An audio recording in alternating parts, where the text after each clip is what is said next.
இருக்கீங்க? நல்லா இருக்கும். நீங்கள் நல்லா இருக்கீங்க.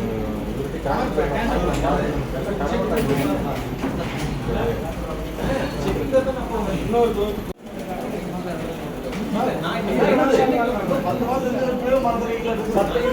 அது ஞாபகப்படுத்துறீங்க. அது 10 வருஷம் இருக்குங்க. அது 10 வருஷம் இருக்குது. அதுக்குள்ள நீங்க வந்து அவர் 10 வருஷம் இருக்குது.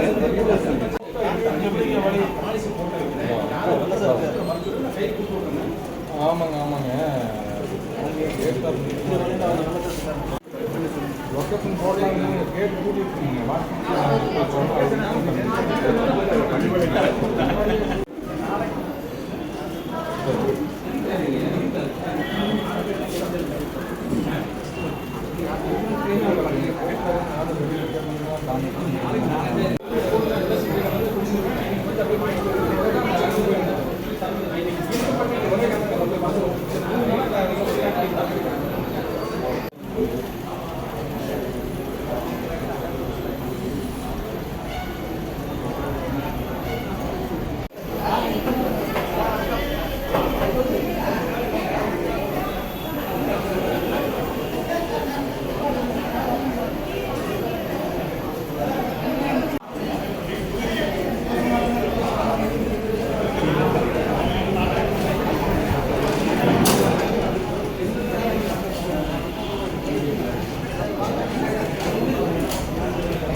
ஓகே நீ நவீன் நீ இது பண்ணிக்கோ, வீடியோ மட்டும் ஃபோட்டோ மட்டும் எடுத்துக்கோ.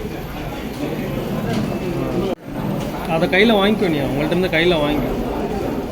போடுங்க. போடுங்க. இதில் வீடியோ சார் போடுங்க சார்.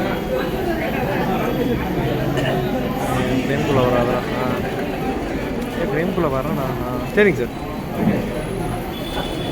என்ன கவர் எடுத்துக்க.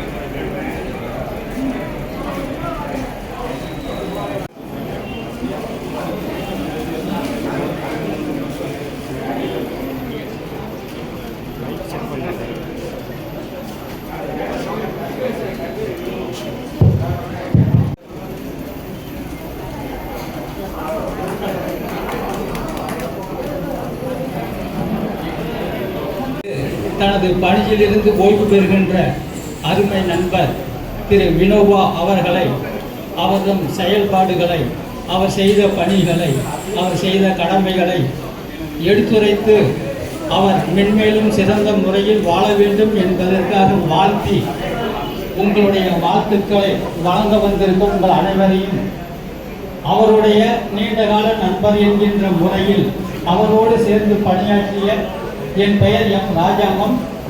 நாமக்கல் அலுவலகத்தில் நாங்கள் இருவரும் ஒன்றாக பணியாற்றினோம். இப்பொழுது இம்மேடையில் திரு வினோபா அவர்களையும் திருமதி வினோபா அவர்களையும் மேடையில் வந்து அமருமாறு கேட்டுக்கொள்கிறேன்.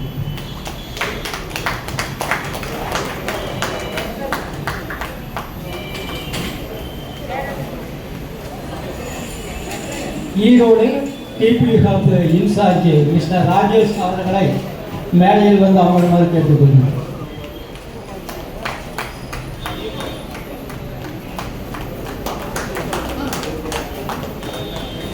நான்-சூட் கிளைம் கப் இன்சார்ஜ் திரு கணேசன் அவர்களை மேடையில் வந்து அமருமாறு கேட்டுக்கொள்கிறேன்.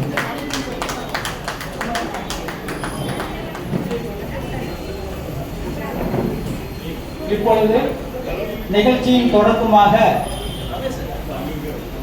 தமிழ்தாய் வாழ்த்து வரவேற்குமாறு கவிதா அவர்களை கேட்டுக்கொள்கிறேன். Thank you, sir. Good evening, everyone. We gathered here to celebrate retirement function of our divisional manager, Mr. Vinoba. இங்கே வந்திருக்க எல்லாத்துக்கும் ரொம்ப தேங்க்ஸ். இவ்வளோ க்ரௌடு வந்து பார்க்கும்போது தான் சாருக்கு எவ்வளோ ரெஸ்பெக்டு அதெல்லாம் இருக்குன்னு நல்லாவே தெரியுது. இந்த வெல்கம் அட்ரஸோட நான் என்னோட ஸ்பீச்சையும் முடிச்சுக்கிறேன். 2024 தான் நான் ஜாயின் பண்ணேன். ஆர்ஓவில் வந்துட்டு ஜாயினிங் லெட்டர் வாங்கின உடனே ஈரோடு டிவோன்னு சொன்னாங்க. அங்கே இருக்கவங்க எல்லாருமே வினோபா சார் ஆஃபீஸ்ன்னு சொன்னாங்க. பேரே வித்தியாசமே இருக்கு, ஆள் எப்படி இருப்பாங்கன்னு எனக்கு தெரியல. ஸோ எங்கள் சிஸ்டர் கிட்ட வந்துட்டு நான் விசாரிக்க சொன்னப்போ அவங்க வந்துட்டு காவியா மேடம் தான் அவங்களுக்கு தெரியும். அவங்க வந்துட்டு நல்ல ஆஃபீஸ் தான் வந்து ஜாயின் பண்ணுங்க அப்படின்னு சொன்னாங்க. ஃபர்ஸ்ட் டே வந்துட்டு நான் என்னோட அப்பா கூட தான் வந்தேன். அப்பா வந்துட்டு சாரை பார்த்த உடனேவே நல்ல கைண்டான பர்சன், ஒரு நல்ல இன்சார்ஜ் கிடச்சிருக்காங்க அப்படின்னு சொன்னாங்க. நான் இந்த 1 இயர் ஃபுல்லாக வந்துட்டு நான் சாரை நல்லாவே பார்த்துட்டேன். அவர் ரொம்ப கைண்டானவர் தான். மோரோவர் ஏதாவது லீவு அப்படின்னு கேட்டாலே எந்த ஹெசிடேஷனுமே இல்லாமல் அவர் வந்து லீவ் கொடுத்துருவாரு. இந்த மாதிரி ஒரு இன்சார்ஜ் கிடைக்கிறதுக்கு நாங்கள் ரொம்ப கொடுத்து வச்சுருக்கணும். நிறைய லேர்ன் பண்ணிக்கிட்டேன் நான் இந்த 1 வருஷம் சார் கிட்ட இருந்து. அவர் வந்து ரொம்ப ஹியூமனிட்டியோடு இருக்கிறவர். எந்த இடத்துலையுமே வந்து ஒரு ஃபைட் வந்துடக்கூடாது அப்படிங்கிறதுக்காக அவர் ரொம்ப பார்த்து பண்ணுவார். ஏதாவது ஏஜென்ட்ஸ் வந்தாலுமே அவங்ககிட்ட எல்லாமே காமாவே ஹேண்டில் பண்ணுவார். அது சார்கிட்ட இருந்து அந்த குவாலிட்டி நான் ரொம்ப அட்மையர் பண்ணுறேன். இந்த மாதிரி ஒரு இன்சார்ஜை கண்டிப்பாக நாங்கள் வந்து மிஸ் பண்ணுவோம். Sir wish you happy peaceful retirement life sir. Thank you. இந்த ஃபங்க்ஷன் வழிநடத்துறதுக்காக ராஜாங்க சார். தற்போது திரு வினோபா அவர்களுக்கு டிபி ஹப் இன்சார்ஜ் ராஜேஷ் அவர்கள் சந்திரமாலை அணிவிக்குமாறு கேட்டுக்கொள்கிறேன்.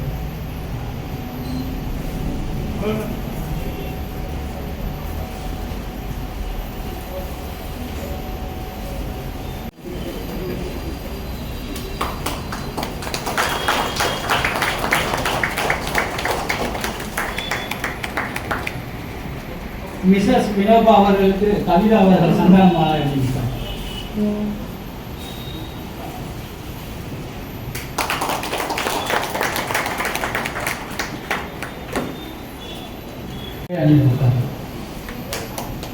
சௌமியா அவர்கள் மிஸ்ஸஸ் வினோபா அவர்களுக்கு சால்வை அணிவிப்பார்.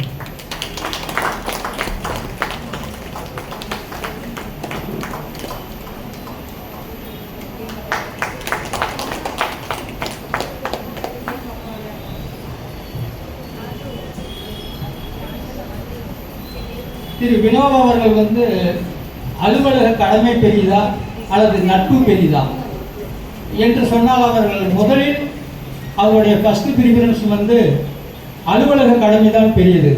அதுக்கு வந்து 51 மார்க் அவர் எப்பொழுதுமே கொடுப்பார். நட்புக்கு வந்து 49 மார்க் தான். ஏன் அப்படி சொன்னாங்க, ஃபஸ்ட்டு நாம் எல்லாமே இங்கே ஒன்று கூடி இருப்பதற்கு வந்து காரணம் இந்த அலுவலகம். அதனால் அந்த அலுவலகத்தில் தன்னுடைய கடமை அதிகமாக இருக்க வேண்டும் என்று நினைப்பவர், தனது பணியில் எந்த ஒரு குறையும் இருக்கக்கூடாது என்பதில் பொறுமையாக நிதானமாக நன்றாக செய்யக்கூடியவர். அங்கே நாமக்கல் இருக்கும் பொழுது அவரை மதியம் டெய்லி வீட்டுக்கு சாப்பிட போனால் சில நேரத்தில் போன டைம் இருக்காது. இந்த ஆடிட் டைம்லாம் ரொம்ப பிஸியாக இருக்கும். இப்போ ஒரே இடத்துலேயே இருந்து எல்லா நீங்கள் டீட்டெயில்ஸும் ஒரே இடத்துலேருந்து எடுத்துட முடியும். அப்போதெல்லாம் அப்படி இல்லை, மேனுவல் ஒர்க்கு தான். ஒவ்வொரு ராத்திரி பகலாக கண் துஞ்சாமல் கொஞ்சம் ஓய்வெடுக்காமல் அப்படியெல்லாம் பணி செய்தவர். தனது ஆரம்ப பணியினை ஒசூரில் தொடங்கி பிறகு ஹெட் ஆஃபீஸ் வரைக்கும் போயிட்டு வந்தவர். அதனால் எந்த பணியை எப்படி செய்ய வேண்டும், ஏன்னா இவர் ஏதாவது ஒரு குறை இருந்தால் அங்கே ஹெட் ஆஃபீஸ் வரைக்கும் அது வந்து வினோபாவா அப்படின்ட்டு சொல்லிவிடக்கூடாது என்பதற்காக நமக்கும் நம்ம அக்கௌண்ட்ஸில் இருக்கும் பொழுது நமக்கும் சில இப்படியெல்லாம் சில யோசனைகள்லாம் தெரிவிப்பவர். அதுபோல் அவரோட ஒரு முறை நீங்கள் பழகிவிட்டால் போதும், நாம் மறந்தால் கூட அவர் மறக்க மாட்டார். நட்பை வந்து 3 மரத்துக்கு உண்மையாக சொல்லுவாங்க. பனைமரம், வாழை மரம், தென்னை மரம். பனை மரத்துக்கு வந்து தண்ணி ஊற்ற தேவையில்லை, அது ஒரு தடவை வந்தால் அது ஆட்டோமேட்டிக்காக வளரும். தென்னை மரத்துக்கு அவ்வப்போது தண்ணி ஊற்ற வேண்டும். வாழை மரத்துக்கு தண்ணி ஊற்றிக்கொண்டே இருக்க வேண்டும். இவருடைய நட்பு வந்து பனைமரம் மாதிரி. ஒரு முறை அவரோடு பழகிவிட்டால் போதும், நாம் மறந்தால் கூட தொடர்ந்து நம்மை ஞாபகப்படுத்தி கொண்டு தனது இல்லத்தில் நடக்கும் அனைத்து விசேஷமாக இருந்தாலும் மறக்காமல் அழைக்கக்கூடிய சிறந்த ஒரு பண்பாளர். அப்படிப்பட்ட பண்பாளரை வாழ்த்துவதற்காக முதலில் அவரோடு நீண்ட காலமும் பணிபுரிந்து ஓய்வு பெற்றிருக்கின்ற முன்னாள் நாமக்கல் ஹோட்டல் மேலாளர் திரு சிவலிங்கம் அவர்கள் பேச வருமாறு அன்போடு அழைக்கிறோம்.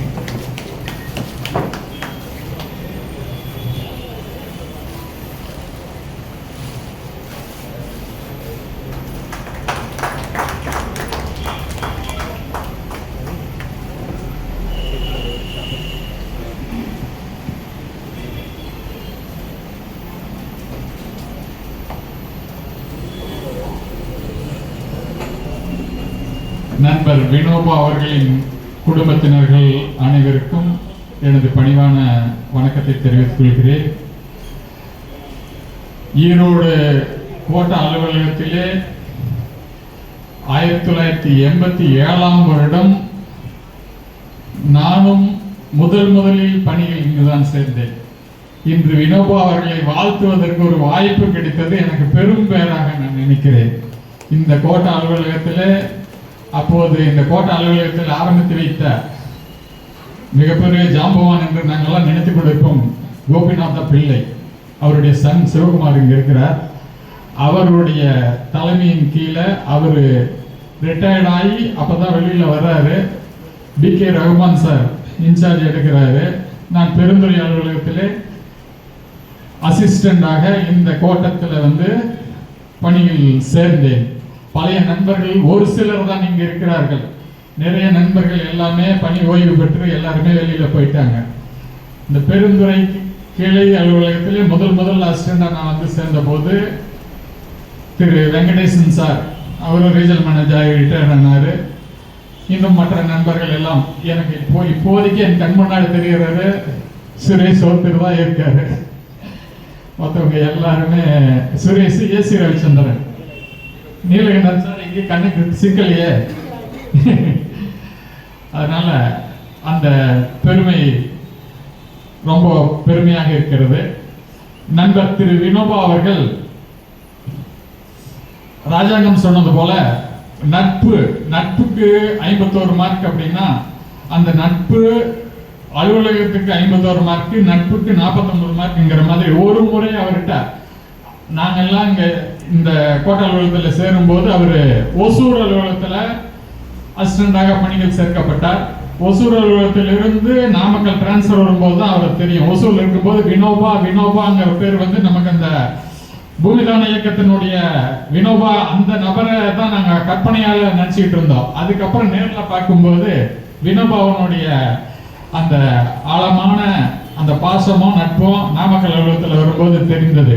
வினோபாவை பத்தி மனசார நான் பெருமைப்படுற விஷயம் 2006-07 அந்த காலகட்டங்களில் நான் அங்கே நாமக்கல் அலுவலகத்தில் டிவிஷனல் அக்கௌண்டண்டா பணிபுரிஞ்சிட்டு இருந்தேன். அப்போது வினோபா லீகல் டிபார்ட்மெண்ட் பார்த்தாரு. அந்த லீகல் டிபார்ட்மெண்ட்ல ஓல்டு ஃபைல்ஸ், அதுக்கு முன்னாடி இந்த ஜெனிசிஸ்க்கு முன்னாடி மேனுவல், அந்த சிஸ்டத்திலிருந்து இந்த சிஸ்டம் மாறும்போது நிறைய ஃபைல்ஸை க்ளோஸ் பண்ணி கேன்சல் பண்ணி இந்த மாதிரிலாம் போட்டிருந்தாங்க. வினோபாவை கூட செந்தில் என்ற நண்பரும் சேர்ந்து ஏகப்பட்ட வேலைகள் அங்க செஞ்சாங்க, மிகவும் பிரமிக்கத்தக்க வேலைகள். அதுக்கு உறுதுணையா நண்பர் சந்திரசேகரன், ராஜு இந்த 2 சப்ஸ்டாஃப் அங்கதான் இருப்பாங்க. 24 மணி நேரம் கூட அவங்களுக்கு பத்தாது. அலுவலகத்திலேயே படுத்து எழுந்திரிச்சு செந்தில்னா வீட்டுக்கு போங்கன்னா கூட போக மாட்டாரு, அலுவலகத்திலேயே இருப்பாங்க. வினோபா அவங்க துணைவியார் கூட எதுவுமே சொல்ல மாட்டாங்க அவருக்கு, அந்த அளவுக்கு உறுதுணையா. ஏன்னா அப்போதைக்கு ஒரு வார்த்தை கூட சொல்ல மாட்டாங்க. அந்த அளவுக்கு உறுதுணையா இருந்து அந்த அலுவலக வேலைகள்ல ரொம்ப சிறப்பா மிகச்சிறப்பா வேலைகளை செஞ்ச பெருமையை நான் கண்கூடா பார்த்திருக்கேன். அப்படிப்பட்ட நல்ல பண்பாளர், வேலையில சிறந்தவர். பின்பு பல்வேறு இடங்கள்ல வேலைக்கு சேர்ந்து பல்வேறு பணிகளை மிக சிறப்பாக செய்து இன்று நம்மிடமிருந்து நியூ இந்தியாவிலிருந்து ஓய்வு பெறுகிறார். அப்படி ஓய்வு பெறக்கூடிய அவருடைய பணி ஓய்வு மிக சிறப்பாக இருக்கணும். அது மட்டுமல்லாம குடும்பத்தில் தன்னுடைய மகன்கள் இருவரையும் ரொம்ப சிறப்பா டாக்டர்ஸ் PG 2 பேருமே MS MD முடிக்கிற அளவுக்கு வீட்டிலையும் நல்ல சிறப்பான பணிகளை செய்திருக்கிறார், அலுவலகத்திலையும் சிறப்பான பணிகளை செய்திருக்கிறார். அப்படிப்பட்ட நண்பர் இந்த ஓய்வு பெறும் காலங்களில் நல்ல உடல் நலத்தோடு மனநலத்தோடு உறவுகளோடு சந்தோஷமாக வாழ வேண்டும் என்று வாழ்த்தி விடைபெறுகிறேன். நன்றி, வணக்கம்.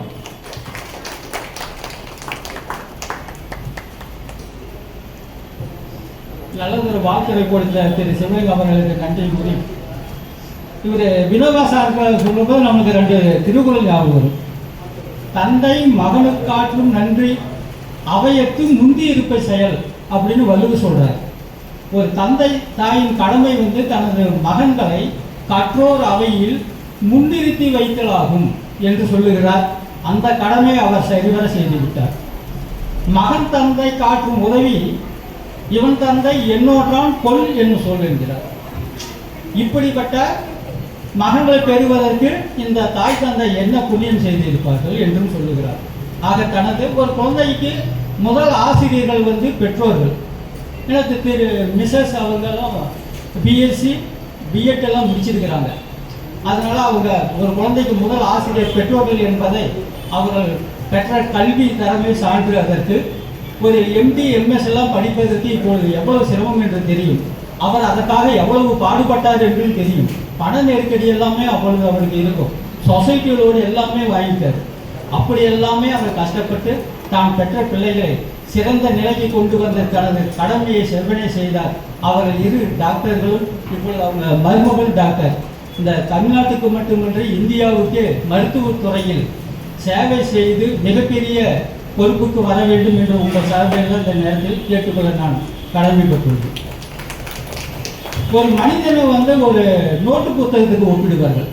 ஒரு நோட்டு என்றால் முதல் பக்கம், ஒரு மனிதனை வந்து நோட் புக்கு ஒப்பிடும் பொழுது முதல் பக்கம் பிறப்பு, கடைசி பக்கம் இறப்பு.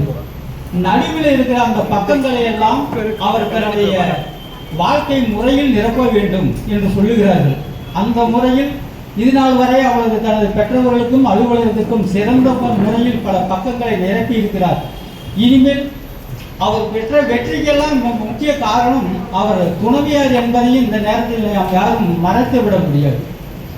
எந்த நேரத்தில் அவங்களும் பக்கத்திலேயே ஒரு ஜெராக்ஸ் கடை வச்சிருந்தனால அந்த டிபி பக்கத்துக்கு நைட்டு பக்கத்தில் ஏதாவது ஜெராக்ஸ் இருந்தாலும் அவங்களும் அந்த இவரோடவே இருந்து எத்தனை மணியாக இருந்தாலும் நம்ம அலுவலகத்துக்கு அவங்களும் சேர்ந்து பணியாற்றினார்கள்.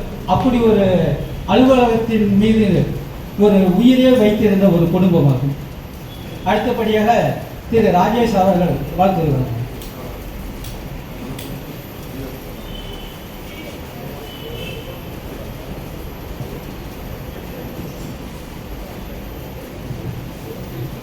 அனைவருக்கும் மாலை வணக்கம்.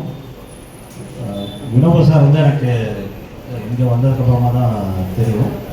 அதுவும் நான் ஃபஸ்ட்டு சாரை போய் பார்த்து பேசினால சார் ஆஃபீஸ் ஏசி போடணும் அப்படின்னு சொல்லிட்டு இல்லை இப்போ தான் சார் சொன்னாங்க ஆஃபீஸில் இந்த பில்டிங் வந்து கொஞ்சம் லீவ்ஸ் வந்து கொஞ்சம் இஷ்யூஸ் எல்லாம் இருக்குது, அதை பேசிக்கிட்டு இருக்கோம் அப்படின்னு சொல்லிட்டு.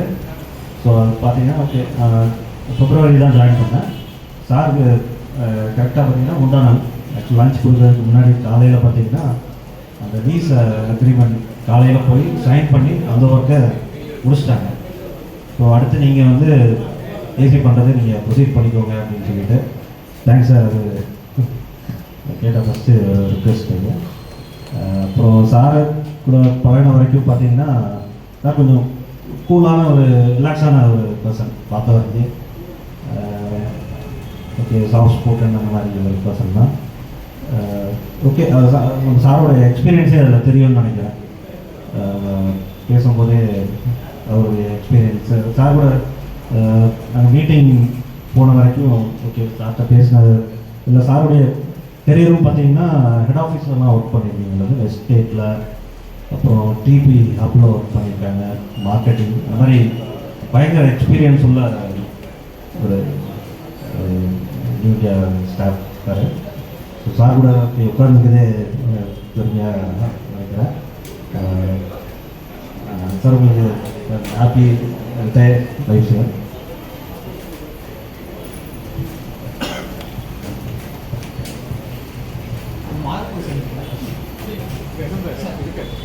Sir Marappan sir.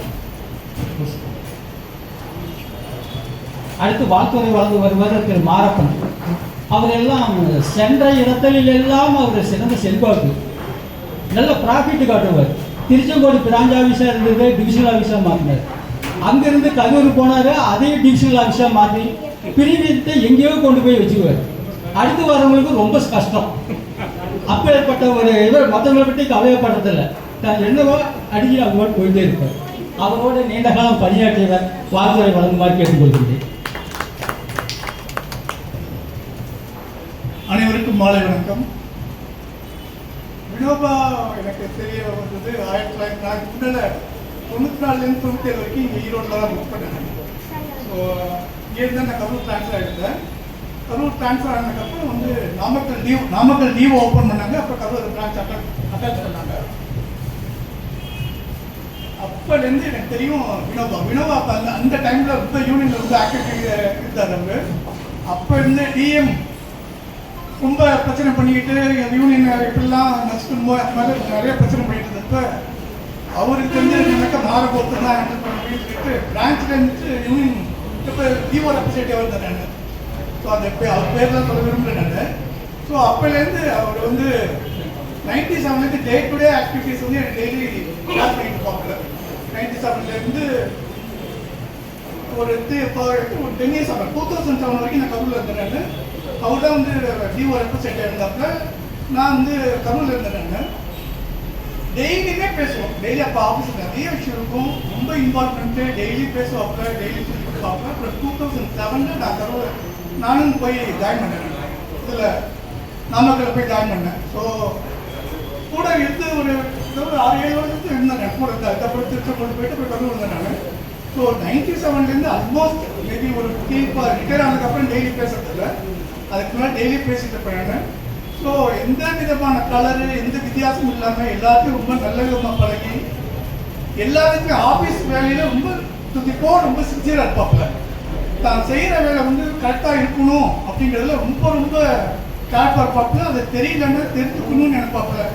அவர் அந்த மாதிரி ஆள் பார்க்க ரொம்ப கஷ்டம். ஏன்னா நம்ம செய்கிற பொறுத்து வந்து நம்ம எனக்கு தெரிஞ்ச செஞ்சுட்டேன்னு சொல்லாமல் நம்ம செய்யறது கரெக்டா அப்படிங்கிறதுல கேட்டு செஞ்சிடும் செய்யறதுல ரொம்ப சின்சியராக இருப்பாப்புல. அக்கௌண்ட்ஸ் பார்த்தாப்புல, லீகல் பார்த்தாப்புல, எல்லாத்தையுமே அஃபிஷியல் ஒர்க்கில் வந்து ரொம்ப நல்ல பேர். யூனியன் ஆக்டிவிட்டிஸ் இருந்ததுனால ஹாஸ்பிட்டல் மேனேஜ்மெண்ட்டை கொஞ்சம் சரியாக ஒத்து வரல. பட் அந்த டைம்லலாம் வந்து ஒரு 1 டைம் ப்ரொமோஷன் வந்தது. நீ போய் பாம்பே போகலாம், போயிட்டு வாப்பா, போயிட்டு வந்தாலும் இங்கே வந்து 3 இயர்ஸில் வந்துடலான்னு சொல்லிட்டு அப்போ அந்த அட்வைஸ் கேட்டு 1 டைம் ப்ரொமோஷன் பாம்பே போயிட்டு ஹெட் ஆஃபீஸ்லாம் போயிட்டு வந்து ரொம்ப நாலேஜ்லாம் ரொம்ப நல்ல ஆஃபீஸ் வந்து அவங்க சீனியர் டிவிஷன் ஆகியெல்லாம் அதெல்லாம் ரொம்ப பெரிய காரியம் அதெல்லாம். ஆனால் அது வந்து அந்த ஸோ யூனியன் அசோசியேஷன் பிஎஸ்சி என்னமோ இருந்தாலும் அந்த மாதிரி எந்த கலருமே இல்லாமல் எல்லாத்தையும் ஈக்குவலாக எல்லாத்தையும் ரொம்ப நல்ல பலனால அவர் வந்து ரிட்டையர் ஆகிறதுக்கு I wish him happy peaceful and healthy retirement. Thank you. Thank you sir. அடுத்தபடியாக வாழ்த்துறை வழங்க நமது பேனல் அட்வொகேட் திரு ஆர்கே கோபாலகிருஷ்ணன் அவர்கள் வருமாறு கேட்டுக்கொள்கிறேன்.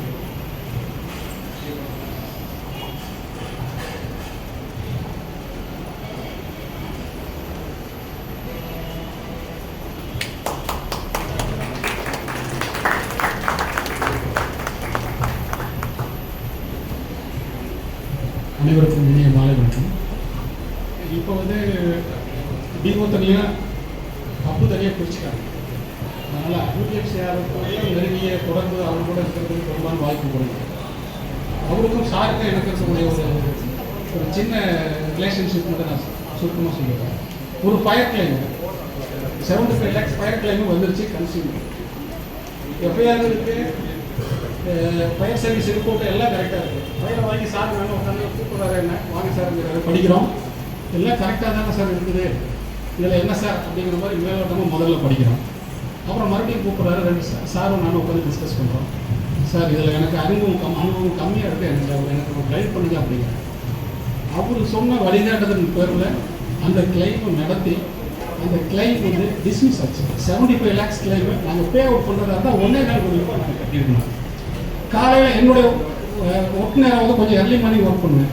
5:30 மணிக்கு வாட்ஸ்அப் போட்டு சார் இதில் ஏதாவது கரெக்ஷன் இருக்குதான்னு பாருங்கள் அப்படின்னா அப்போயே ஃபோன் எடுத்துருவார். ஃபோன் எடுத்து 5:30 மணிக்கு எனக்கு கரெக்ஷன் சொல்லுவார். சார் இதை இந்த கரெக்ஷன் அவருடைய நான் பழகின உரையில் இதில் வந்து எனக்கு ஆர்வலாவில் எனக்கு பேர் வந்தது. எனக்கு அவருடைய ஒர்க் பண்ணி என்னை வழிகாட்டுனது அவரு, ஆனால் பேர் வாங்கினது நான்.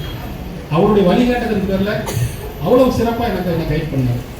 அதாவது ஒரு நம்ம இந்த நியூ இந்தியா அசூரன்ஸ் நிறுவனத்துக்கு பலன் கிடைக்கணும், சரியான முறையில் செயல்படணும் அப்படிங்கிறதுக்கு மிகச்சிறந்த உதாரணமாக இருந்தவரை இன்னொரு சின்ன உதாரணத்துக்கு சொல்லிக்கிறேன். அவருடைய ஓய்வு மிகவும் சிறப்பான வகையில் நாங்கள் வாழ்த்தி விடைபெறுகிறேன். நன்றி.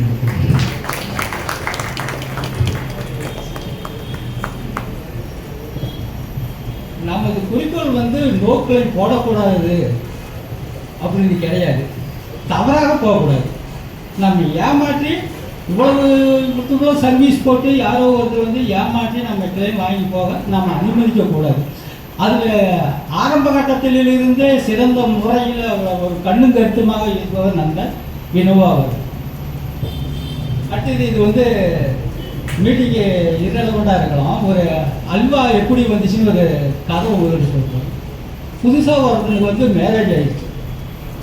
ஒய்ஃபுக்கு வந்து முறுக்கு வாங்கிட்டு போகிறோம். அது முறுக்கு போய் அந்த நைட்டு சாப்பிட்றப்ப முறுக்கு சத்தம் அதிகமாக கேட்குது. காலையில் வந்தோம்னா அவங்க அம்மா கேட்குறாங்க, எனக்கு இவ்வளோ நாள் இருந்தில்ல, எனக்கு என்னையாவது முறுக்கு வாங்கி கொடுத்தியா அப்படின்ட்டு அவங்க அம்மா கேட்குறாங்க. அப்புறம் தான் அந்த பையன் யோசிக்கிறான், முறுக்கு வாங்கி போனால் தானே இப்படி பேசுவாங்க, அல்வா வாங்கி போயிட்டேன். அதில் இருந்து அல்வா, அந்த அல்வா தோன்றிய கதை இப்படி தான். அதான் ஏமாத்துறதுக்கு ஒரு சிலர் வந்து அல்வா குடிக்கிறியாம்பாங்க, அதுக்காக அதை சொல்லுவாங்க. அடுத்தபடியாக சுரேஷ் அவர்கள் வாழ்த்துறை வழங்க வருமாறு அன்புடன் கேட்டுக்கொள்கிறேன்.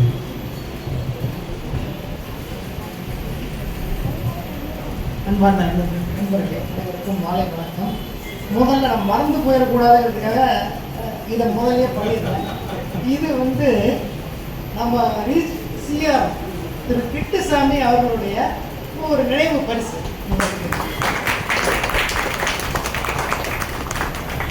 அது மறந்து போயிடக்கூடாதுங்க, மொத்தமாக கூடவே எடுப்பாங்க. அப்புறம் எல்லாரும் சொன்ன மாதிரி இன்னொரு விஷயம், ஒவ்வொரு ஊருக்கும் ஒவ்வொரு ஆளாக வந்து அசோசியேட் பண்ணி வச்சுருப்போம்னு வச்சுக்கங்களேன். கம்பெனி இப்போ இந்த ஈரோடுனா இங்கே வந்து ஏதோ ஒரு 2 பேர், நாமக்கல்னா வினோபதம், அது மாதிரி கோபினா அங்கே மூர்த்தி கார்த்தி, அது மாதிரி இங்கே மனோகரன் ராமவரன், அது மாதிரி அங்கே வந்து பார்த்தீங்கன்னா வினோபதம் வினோபா, அப்புறம் தான் விஜய், அந்த மாதிரி தான். இந்த நாமக்கல்னா அவர் தான் ஞாபகத்துக்கு வருவார். அதே மாதிரி அவர் வந்து எனக்கு தெரிஞ்ச ஒரு கோவப்பட்டு நான் பார்த்தது இல்லை, கோவப்பட்டதில்லை. அவர் எதுக்குமே கூலாக தான் இருப்பார், ரொம்ப கூலாக இருப்பார். நீங்கள் டென்ஷனாக போனீங்கன்னா கூட நீங்கள் கூலாக இருக்குது, அந்த அளவுக்கு கூலாக இருக்கும். அவரோட இப்போ தான் ஒர்க் பண்ண இந்த பீரியட் தான் வந்து அவர் கூட ஒர்க் பண்ணியிருக்கீங்க வந்ததுக்கப்புறம் தான். இதுக்கு முன்னாடி அவர் கூட நானும் அவரும் ஒர்க் பண்ணதில்லை. பட் இது வந்து ஒரு கிரேட் ஆப்பர்ச்சுனிட்டி. எப்படி வந்து கூலாக இருக்கிறது, வேலை நடக்கும், பட் வந்து டென்ஷன் ஆக மாட்டேன். ஏன்னா டெய்லி டென்ஷன் பண்ணிட்டே இருப்பாங்க, யார் விடுங்க அதை கொடுங்க கொடுங்க. ஆனால் அவர் வந்து always I wish you very happy healthy better life. Thank you.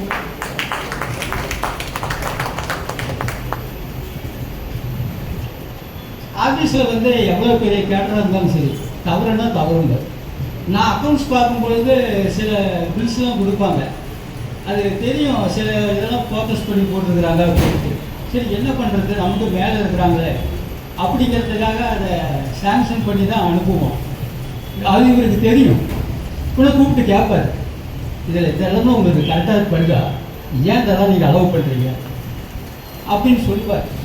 ஏன்னா ஆஃபீஸுடைய மணி தேவையில்லாமல் போகிறத வந்து அது யாராக இருந்தாலும் சரி அவர் வந்து அதை அலோவ் பண்ண மாட்டார். நான் கொஞ்சம் அந்த மாதிரி எனக்கும் பிடிக்கிறது தான், வேறு வழி இல்லை. அப்படி இல்லாமல் போயிடுச்சுனாக்கா அது வேறு மாதிரி வரும். அதனால் நான் அதை ஒரு சிலது சகிப்புத்தன்மை இருக்கு. இவர் அதெல்லாம் பார்க்குறதே கிடையாது. தப்புனா தப்பு, நேரிலே கேட்டுட்டு போகுது, அந்த மாதிரி ஒரு இயல்பு. அதனால தான் இன்னைக்கு இன்னும் நிறைய கூட்டம் வந்திருக்கும். ஏன்னா நாளைக்கு அவங்க மீட்டிங் நாமக்கல்ல கொஞ்சம் வச்சிருக்கிறதுனால அங்கே இருக்கிற கேம்லாம் அப்படியே அவங்க வந்து நெருக்க போயிட்டாங்க. இல்லைனாக்க இன்னைக்கு இங்கே இருக்கிற கூட்டம் இதை விட இன்னும் ஒரு மடங்கு அதிகமாக இருக்கும். அடுத்தபடியாக நான் சூழ்நிலை இன்சார்ஜ் கணேசன் அவர்கள் வாழ்த்துறை வழங்குமாறு கேட்கிறோம்.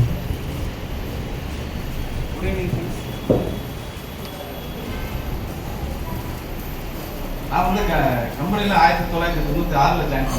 அப்போ ஜாயின் பண்ணப்போ வந்து பார்த்தீங்கன்னாக்கா நான் வந்து கரூரில் ஜாயின் பண்ணேன். கரூர் வந்து அப்போ வந்து திருச்செங்கோடுடைய லீவுடைய நான் ஜாயின் பண்ணி ஒரு 2-3 மாதத்துல என்ன பண்ணிட்டாங்க, திருச்சி டிவோல் இருந்துச்சு. ஜாயின் பண்ணி 3 மாதத்துல என்ன பண்ணிட்டாங்க, திருச்சி டிவோல் வந்து இந்த நாமக்கல் டிவோல் புதுசாக ஓப்பன் பண்ணாங்க. நாமக்கல் டிவோல் ஓப்பன் பண்ணி இந்த கரூர் வந்து நாமக்கலோட எங்களுக்கு அட்டாச் பண்ணிட்டாங்க. இப்போ 97 நினைக்கிறேன் அதை நாமக்கல் டிவோல் ஓப்பன் 96 செப்டம்பர் 96 நாமக்கல் டிவோ ஓப்பன் பண்ணாங்க. நாமக்கல் டிவோ ஓப்பன் பண்ணப்ப அப்போ இருந்து சார் எனக்கு பழக்கம் வருது. சார் சிவலிங்கம் சார் எல்லாம் வந்து அப்போ நாமக்கல் டிவோவில் இருக்கிறாங்க. இது 2 பேரும் பார்த்தீங்கன்னா சார் டிபி பார்த்துருந்தா சிவலிங்கம் சார் வந்து அக்கௌண்ட்ஸ் பார்த்துட்டு இருந்தாங்க. அப்போ வந்து பார்த்தீங்கன்னா கரூருக்கு வந்து அக்கௌண்ட்ஸ் சார் டிபி ஆகிறப்ப சார் சிவலிங்கம் சார் அப்போ வந்து நல்லா பழக்கம். அதுக்குள்ள பார்த்தீங்கன்னா சார் இப்போ அதுல வந்து நான் இங்கே அந்த அப்போ வந்து பார்த்தீங்கன்னாக்கா எனக்கு சாருக்கு எனக்கு ஆஃபீஸில் வர போகிற பழக்கத்தோடு சரி மற்றபடி பெருசாக ஒன்றும் பழக்கம் கிடையாது. அப்போ நான் இங்கே வரப்போ சார் வந்து நாமக்கல் வந்து ஒரு டிஓக்கு ஜாயின் பண்ணார். டிஓக்கு ஜாயின் பண்ணால் அப்போ தான் நான் 2 பேரும் ஒட்டுக்கா வந்து ஒர்க் பண்ணக்கூடிய சூழ்நிலை வந்துச்சு. அப்போ சார்கிட்ட வந்து பார்த்தீங்கன்னா 1 இயர் ஒர்க் பண்ணோம். ஒர்க் பண்ணால் அப்போ புதுசாக ஃபார்ம் பண்ணாங்க. அப்போ வந்து புதுசாக ஃபார்ம் பண்ணதுக்கு சார் தான் ஒரு முக்கிய காரணம். அவர் தான் வந்து பார்த்தீங்கன்னா அந்த ஹப்பை வந்து ஆக்சுவலாக வந்து பார்த்தீங்கன்னா வேற பக்கம் போகிற ப்ரொபோசல் இருந்துச்சு. அந்த சமயத்தில் வந்து நீங்கள் மாட்டாங்க வெளியில் போட்டீங்கன்னாக்கா எங்களுக்கு வந்து கிளைம் வந்து பண்ணுறது சிரமமாக இருக்குது. ஆனால் இங்கேயே பண்ணி கொடுங்கன்னு சொல்லி சாருடைய இன்வெஸ்ட்மெண்ட் எல்லாம் பண்ணி கொடுத்தாங்க. அது மாதிரி பார்த்தீங்கன்னா இப்போ வந்து லைஃப்பில் வந்து பார்த்தீங்கன்னாக்கா ஒரு 3 கேட்டகரி வரும் கம்பெனிக்கு. அதாவது கிபி கீமோன்னு சொல்லுவாங்க. கிபி கீமுக்கு வேலைக்கு லீவ் சேர்றதுக்கு முன்னாடி ஒரு வாழ்க்கை, லீவ் டேக்கு பின்னாடி ஒரு வாழ்க்கை. லீவ் டேக்கு முன்னாடி வாழ்க்கை வந்து பார்த்தீங்கன்னா ஃபேமிலியோட அப்பா அம்மாவோட அந்த வாழ்க்கை போயிடும். அதுக்கப்புறம் வந்து லீவ் டே வேலை செய்யறதுக்கு கல்யாணம், அதுக்கப்புறம் குழந்தைகள், இந்த வாழ்க்கை தெரியாமல் வந்துடும். இந்த குழந்தைகள் இந்த வாழ்க்கையில் வந்து பார்த்தீங்கன்னா அவர் வந்து பார்த்தீங்கன்னா 1001 நான் சொல்லுவேன். என்ன காரணம் கேட்டீங்கன்னாங்க, இந்த காலத்தில் வந்து குழந்தைகளை வந்து ஒரு படிப்புக்கு டாக்டர் படிப்புக்கு படிக்க வைக்கிறது பெரிய சமாச்சாரம். அது ஒருத்தர் இல்லை 2 பேர். அந்த 2 பேரும் வந்து பார்த்தீங்கன்னாக்கா இவருடைய சிங்கிள் இன்கம், வேற பேக் சப்போர்ட் எதுவும் கிடையாது. இந்த சப்போர்ட்ல வந்து சிங்கிள் இன்கம் வச்சுட்டு இவங்க 2 பேருக்கு டாக்டர் பண்ணது பார்த்தீங்கன்னாக்கா 1001 1,00,000 கூட சொல்லலாம். 1001ங்கிறது நான் வந்து ஒரு சிலர் பார்த்தேன். இப்போ நாம இது மாரப்பன் சார் பார்த்தீங்களா, அவர் ஒரு 1001 வச்சுருந்தேன். நான் வந்து கரூர் ஒர்க் பண்ணுறப்ப அவர் கரூர் இருந்தார். நான் பேசுறது முன்னாடி ராஜாங்கெல்லாம் சொல்லிட்டாரு. அவர் பார்த்தீங்கன்னாங்க அவர் பார்த்தீங்கன்னா அட்மினிஸ்ட்ரேஷன் மார்க்கெட்டிங் சம்மந்தம் கிடையாது. சம்மந்தம் இல்லாத வந்து பார்த்தீங்கன்னாக்கா திருச்செங்கோடு டிஓ நல்லா க்ரோத் பண்ணி பிரான்ச் வந்து டிஓவாக கன்வெர்ட் பண்ணாரு. அதுக்கப்புறம் வந்து பார்த்தீங்கன்னா அங்கே திருப்பி அவருக்கு இங்கே போட்டாங்க, கரூர் போனாங்க. கரூர் போய் அந்த கல்லூரி அவருக்கு ரொம்ப டிஓவாக கன்வெர்ட் பண்ணாங்க. அது மாதிரி பார்த்தீங்கன்னாக்கா அந்த மாதிரி ஒரு சிலர் தான் இருப்பாங்க. அதே மாதிரி தான் பார்த்தீங்கன்னா இன்னொருத்தர் யாரும் கேட்டாங்க, ராமமூர்த்தி சார். ராமமூர்த்தி சார் என்ன அவரு ஈரோடு வந்து இடைவாய் போகிறப்போ நான் அங்கே அந்த அன்னைக்கு லீவ் போட்டுருந்தேன். அவர் எப்படின்னு கேட்டீங்கன்னாங்க, கோயம்புத்தூர்லேருந்து வராரு. கோயம்புத்தூருக்கு அந்த பக்கம் ஒரு 3/4 மணி நேரம் டிராவலிங்.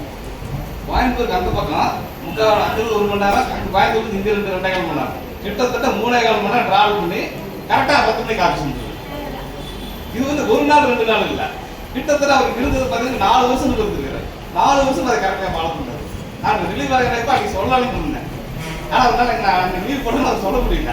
சரி, அப்புறம் கோயம்புத்தூர் பொண்ணுக்கு கல்யாணம் பற்றி வருவா அதை பேசிட்டு அவர் சொல்லிட்டு வந்தேன். நான் அந்த மாதிரி சார் வந்து நட்சத்திரம் வருவார். அதே மாதிரி என்னன்னு கேட்டீங்கன்னாக்கா, அதே மாதிரி லைஃப்ல வந்து இன்னொரு 3 பார்ட் இருக்கு. என்ன 3 பார்ட்னு கேட்டீங்கன்னாக்கா, ஃபர்ஸ்ட் ஸ்டேஜ் வந்து பேரண்ட்ஸ் வந்து ஸ்கூல் லைஃப், காலேஜ் லைஃப். இப்போ வந்து பேரண்ட்ஸ் விளையாடுறதுல அந்த லைஃப் அது வரைக்கும் போகும். அதுக்கு என்ன பண்ணுவாங்க, பேரண்ட்ஸ் வந்து அடுத்து வந்து கல்யாணம் பண்ணி அவருக்கு குட்டி லைஃப் கையில் கொடுத்துருவாங்க. இவரு ஃபேமிலியை ரெடி பண்ணி கூட்டிட்டு போய் ஒரு ஸ்டேஜில் செகண்ட் பார்ட் வந்து இவரு கூட்டிட்டு வந்து இந்த ஸ்டேஜ் இன்னைக்கு வரைக்கும் கொண்டு வந்து இனிமேல் இவரை வந்து ஃபேமிலி இருக்கிறவரை கூட்டிட்டு போகணும். மேடம் சார் வந்து நாங்கள் இது நாள் வரைக்கும் அவர் எப்படி எங்க இத்தனை பேர் சர்வீஸ் பண்ணியிருப்பாங்க இல்லைங்களா, ஈரோட்டில் வந்து அவர் ரொம்ப சந்தோஷமா பார்க்க மாட்டார். இந்த மாதிரி ஒரு அக்கேஷன் வந்து எங்கேயும் அவர் அனுப்பிச்சிக்க மாட்டார். இந்த பார்த்தீங்கன்னா ராஜா சார் கூட பார்த்தீங்கன்னா சொன்னார், ஆனால் இங்கேயே ஒர்க் பண்ணேன் நான். ஆனால் இன்னும் ஈரோட்டில் ஒர்க் பண்ணதான் பார்த்தீங்கன்னா எனக்கு ரொம்ப பிடிச்சிருக்குது. அதனால் அவர் சேலத்துல கூட இங்கே வந்து ஆரம்பிச்சுட்டு போனாருங்க. அது மாதிரி உங்களுடைய சார் வந்து உங்களுடைய பொறுப்பு நீங்கள் சந்தோஷம் வச்சுருக்கீங்க. அப்புறம் வந்துங்க சார், இப்போ கம்பெனியுடைய வந்து சில இதெல்லாம் கொடுத்துருக்குறாங்க. அதை வந்து நான் சாருக்கு கூப்பிட்டுருந்தாங்க. ராஜேஷ் வாங்க.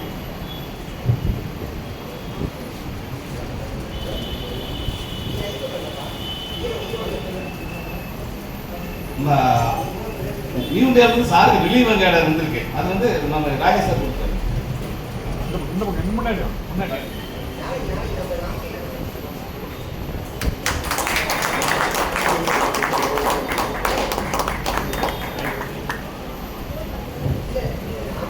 சாருக்கு எம்பிஎஸ் மொமெண்ட்டும் வந்திருக்கு.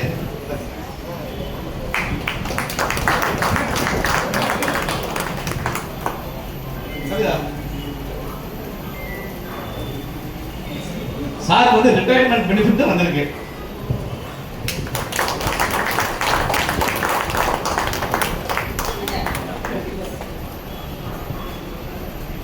அப்புறம் வந்து ஈரோடு டிஓ சார்பா வந்து பாத்தீங்கன்னாக்கா எங்களுடைய அன்பு வந்து இந்த கவரில் வந்து மனோகர் சார் வந்து அதை கொடுப்பாரு.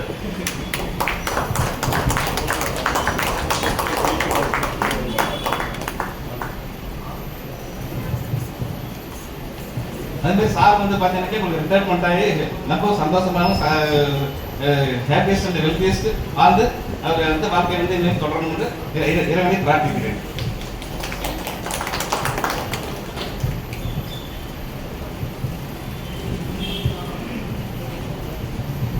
ஒரு கணேஷ் பேசும்பொழுது எனக்கு ஒரு கவிதை ஞாபகம் உண்டு.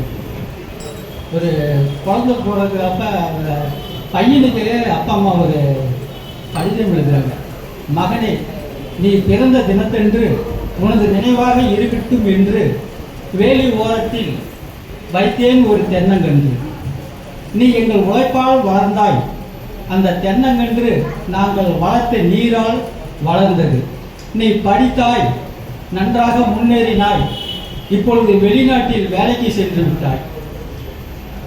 நாங்கள் வளர்த்த அந்த தென்னை மரம் இன்று குலை தள்ளி அதன் மூலம் எங்கள் வருவாய் இன்று நடந்து கொண்டிருக்கின்றது. நாங்கள் என்றாவது ஒரு நாள் இறந்துவிட்டால் எங்களை போடுவதற்கு அந்த தென்னை மரத்தினுடைய தென்னமட்டை பயன்படும். நாங்கள் வந்த செய்தி உனக்கு இமெயில் மூலம் வந்து சேரும். அப்பொழுது வருவாயா என்று அந்த பெற்றோர்கள் எழுதியது போல ஒரு கவிதை. இன்னைக்கு நிறைய குழந்தைகள் எல்லாம் படித்த உடனே ஃபாரின் அங்கேயும் போயிடுறாங்க, பெற்றவங்களை படிக்கிறது இல்லை. அந்த மாதிரி இன்னைக்கு ஏன்னா எல்லாமே இன்னைக்கு அந்த காலத்தில் வந்து ஒரு உறவுகள் போட்டு அதிகமாக இருக்கும். ஒரு பண்டிகைனாக்கா 10 பேர் இருப்பாங்க, ஆளாளுக்கு ஒரு வேலையை எடுத்து போட்டு செய்வாங்க. இன்னைக்கு வீடு பெரிய வீடாக இருக்குது, அங்கே வீட்டில் இருக்கிறதுக்கு குழந்தைங்களும் காணும், யாருமே காணும். அந்த மாதிரி ஒரு வெறுமையாக இருக்கிறது. அதனால் இதை கொஞ்சம் நாம் எல்லாமே புரிந்து கொள்ள வேண்டும் என்று இந்த நேரத்தில் தெரிவித்துக் கொண்டு அடுத்தபடியாக ராசிபுரம் ஆபீஸ் இன்சார்ஜ் திரு ராஜமாணிக்கம் அவர்கள் பார்த்து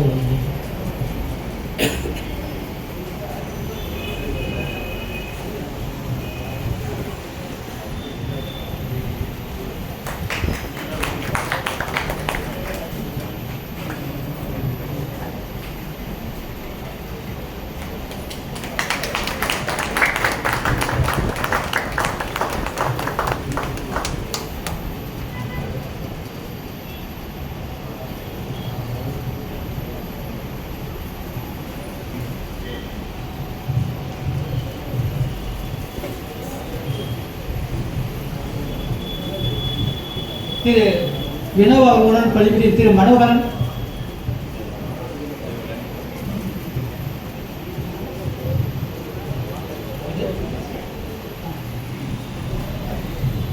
இன்வெஸ்டிகேட்டர் வெங்கடேஷ் அவர்கள் வாழ்த்துறை வழங்குவதுமாறு கேட்டுக்கொள்கிறேன்.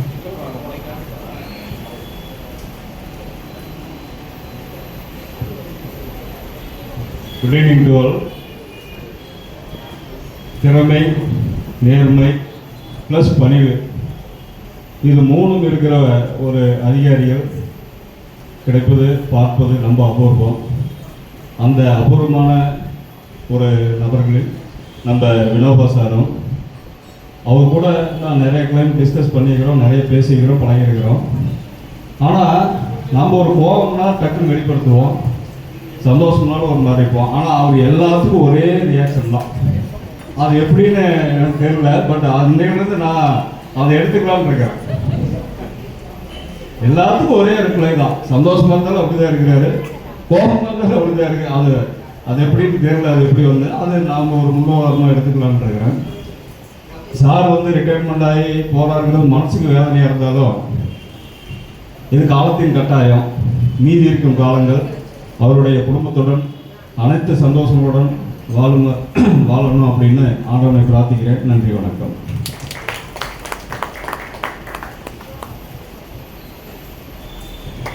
இப்போ ரிட்டையர் ஆனது என்ன பண்ணுறதுன்னு நான் பொன்னியின் செல்வன் 4 பாகம் வாங்கி வச்சுருக்கிறேன்.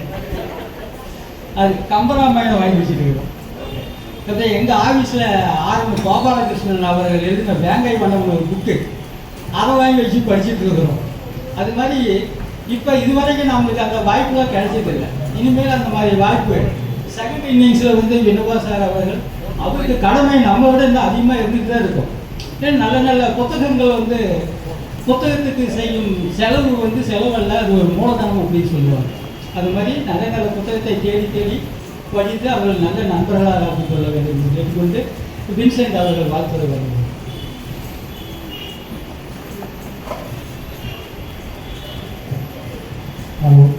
அனைவருக்கும் வணக்கம். வினோபா சார் வந்து 36 வருடங்களாவது பணியிருந்து சிறப்பாக பணிபுரிந்து எந்த ரிமார்க்ஸும் இல்லாமல் ஒரு ஃபுல்ஃபில்டு சர்வீஸ் கம்ப்ளீட் பண்ணி அவர் ரிட்டையர் ஆகிறாரு. அது ரிட்டைர்மெண்ட் ஆகக்கூடியது அவர் வந்து கடவுளால் ஆசீர்வதிக்கப்பட்ட ஒரு செயல். ஏன்னா நிறைய பேர் வந்து சர்வீஸ் கம்ப்ளீட் பண்ண முடியாமல் இருக்குது. அது வந்து அது மூலமாக அவர் ஆசீர்வதிக்கப்பட்டவர். அவருடைய குடும்பம் 2 டாக்டர்களை கொடுத்துருக்காரு. 3 டாக்டர் இருக்காங்க ஃபேமிலியில். இந்த தேசத்துக்காக பாடுபடக்கூடிய ஒரு நிலையில் இருக்காங்க. அவர்களுக்காக வாழ்த்துக்கள். தொடர்ந்து அவர் வினோபா அவர்கள் வந்து 36 வருஷத்துல 3 வருஷம் வந்து பாம்பேயில் இருந்தார். அவர் அந்த காலங்களில் எனக்கு கான்டாக்ட் இல்லை. இந்த மீதி 33 வருஷம் அவர் தொடர்பில் தான் இருந்தார். நாங்கள் அநேகமாக ஏஓ எக்ஸாம் எழுத போகும்போது எல்லா இடத்துலையும் நாங்கள் மீட் பண்ணுவோம், அடிக்கடி பேசிக்கிட்டு இருப்போம். கடைசியாக என்னுடைய ரிட்டைர்மெண்ட் சர்வீஸ்க்கு முன்னால் ஒரு 1 இயருக்கு முன்னால் இங்கே அவரோட ஒர்க் பண்ணக்கூடிய வாக்கியம் கிடைத்தது. அது அருமையான காலமாக இருந்தது. அதுக்கு முன்னால் 3 இயர்ஸுக்கு முன்னாலே இங்கே ட்ரை பண்ணேன். ஈரோடு கிடைக்கவில்லை. சிவலிங்கம் சார் வந்து நான் அங்கே இருக்க வரைக்கும் நான் ரிலீவ் பண்ண மாட்டேன்ட்டாங்க. அதனால் திருச்செங்கோட்டே இருந்துட்டேன். அவர் வந்ததுக்கு ரிலீவ் ஆனதுக்கப்புறம் நான் மறுபடியும் ஈரோடு வந்தேன். ஈரோடு வந்து அவருடைய பணிபுரிந்த 1 வருட காலம் வந்து ரொம்ப சிறப்பாக இருந்தது. அவருடைய மார்க்கெட்டிங் சைடு, அவருடைய அட்மினிஸ்ட்ரேட்டிவ் சைடு, லீகல் கேஸ் பார்க்குறது, ஓடி பார்க்குறது எக்ஸலண்ட்டாக பண்ணியிருந்தாங்க. எல்லாருமா குறிப்பிட்டிருக்காங்க. ஆனால் இந்த மார்க்கெட்டிங் சைடில் அவருக்கும் புதுசாக இருந்துச்சு. ஆனால் ஈரோடு வரும்போது சவுந்தரராஜன் வெளிவாகும் போது ஒரு பிஸ்னஸ் மைனஸில் இருந்துச்சு. அப்புறம் நிறைய பிஸ்னஸ் வந்து மைக்ரோ பிரான்ச்சஸ் க்ளோஸ் ஆனதுனால நிறைய மைனஸ் ஆச்சு. அந்த ஏஜென்சியை மெர்ஜர் பண்ணும்போது ஏகப்பட்ட ப்ராப்ளங்கள் வந்தது. அது எல்லாமே பொறுமையாக சார்ட் அவுட் பண்ணோம். சிஆர் எழுதும்போது எனக்கு கூட உட்கார வச்சு தான் எழுதுவார். எந்த ப்ராப்ளம் வந்தாலும் கூட உட்கார வச்சு டிஸ்கஸ் பண்ணி தான் வந்து அதை முடிவெடுப்போம். ஒரு முறை ஒரு யூடியூபர் ஒருத்தர் வந்தார். இவரை கார்னர் பண்ணணுன்னே வந்திருக்கான். ஆக்சுவலாக இவர் இருந்து தவறான ஏதாவது பதில் சொல்லிடுவார் அப்படின்ட்டு. ஆனால் இவர் சரியாக பதில் காமன் வேர்ட்ஸ் மட்டும் யூஸ் பண்ணார். அவருடைய அந்த பதவியினுடைய டிக்னிட்டி மேனேஜ் பண்ணி தவறான நம்ம ஒரு இன்சார்ஜாக இருக்கிறோம், ஒரு நியூ இந்தியாவினுடைய ஒரு ஆஃபீஸராக இருக்கோம், தவறான பதில் சொல்லக்கூடாதுன்ட்டு அவர் பின்னால் பேசும்போது சொன்னார். ஏன் சார் இவ்வளோ கிளியராக பேசாமல் அப்படி போல்டாக பேசுகிறீங்க அப்படின்ட்டு கேட்டப்போ அவர் குறிப்பிட்டார். நம்ம பொசிஷனுக்கு நம்ம கம்பெனியை காப்பாற்றுற மாதிரி பதில் இருக்கணும். நம்ம ஆன்சர்ஸ் வந்து நம்ம சிக்க வைக்கக்கூடாது யாரையும் அப்படின்னு பொறுமையாக பதில் சொன்னாங்க. அதெல்லாம் வந்து வாழ்க்கையிலே மறக்க முடியாது. எனக்கு ரிலீவ் கொடுத்தவர் அவர், நான் ரிட்டைர்மெண்ட் ஆனது. அதனால் வந்து அவரை மறக்க முடியாது. நான் வந்து ஃபஸ்ட்டு நான் ஜாயின் பண்ணது வெங்கடேசன் மேனேஜர், அவரையும் மறக்க முடியாது. நியூ இந்தியாவில் 2 விஷயங்கள் வினோபாவில் என்னை ரிலீவ் பண்ணாங்க, அதை மறக்க முடியாது. அவருடைய ரிட்டைர்மெண்ட் வாழ்க்கை இனிமையாகவும் சந்தோஷமாகவும் இருக்க வாழ்த்துகிறேன். தொடர்ந்து இந்த பிஸ்னஸ் சைட்லேருந்து கால்ஸ் வர்றது குறைஞ்சி போயிடும். நண்பர்கள் சைட்லேருந்து அதை அப்படியே ரீட்டைன் பண்ணி நம்ம செகண்டரி நீட்ஸை வந்து நல்லா ஹாப்பியாக வச்சுருக்கோம். அடிக்கடி கால் பண்ணுங்கள். Waiting for you call. All the best.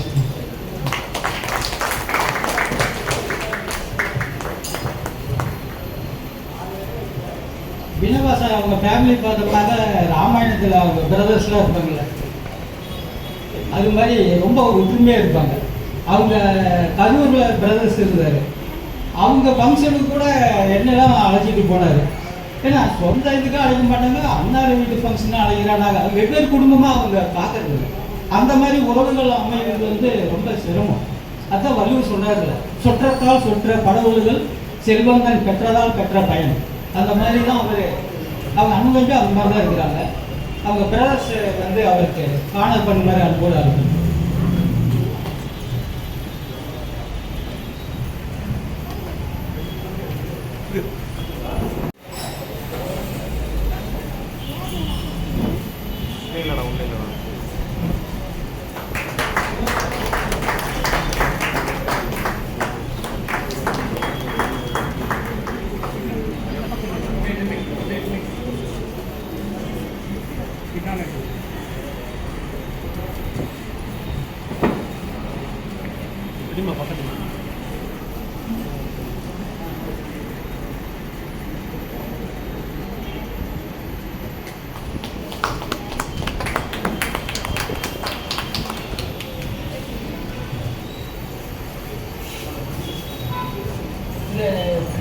Madam, நீங்கள் வீட்டுக்கு போன உடனே அந்த பெரிய பூசணியை ஒன்று வாங்கி அந்த கடைகளை கொஞ்சம் இதை போட்டு சோளம்லாம் வச்சு சுற்றி ஒரு திருஷ்டி போடுங்க.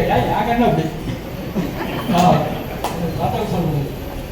அடுத்தபடியாக வாழ்த்துறை வழங்குபவர்கள் தாமாக வந்து வாழ்த்துறை வழங்குமாறு கேட்டுக்கணும். இதே சேகர் பாட்டு பாட்டீங்களா?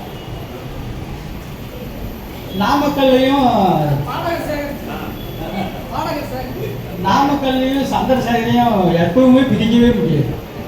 ஆமாம், அவர் விட்டு விலகினாலும் ஆபீஸ் அவரை விட போவதில்லை. அந்த அளவுக்கு சந்திரசேகர் அவர் ஒரு எம்ஜிஆருடைய தீவிர ரசிகர். அவர் பாடினால எல்லாத்தையும் கட்டி போட்ட மாதிரி அப்படி உட்காந்துருப்போம். அவ்வளவு ஒரு வாய்ஸ் நல்லா பாடுவார். அவர் அன்போடு வாழ்க்கை. அனைவருக்கும் வணக்கம். சாரினுடைய அரும்பணிகளை பற்றி எல்லாம் பேசிட்டாங்க. பேசுறதுக்கு எனக்கு ஒன்றும் இல்லை. இருந்தாலும் அவர் நாமக்கலோட அவரோட நான் ஒர்க் பண்ணியிருக்கிறேன். அந்த வேலையில் நான் 90லேருந்து ஜாயின் பண்ணேன்.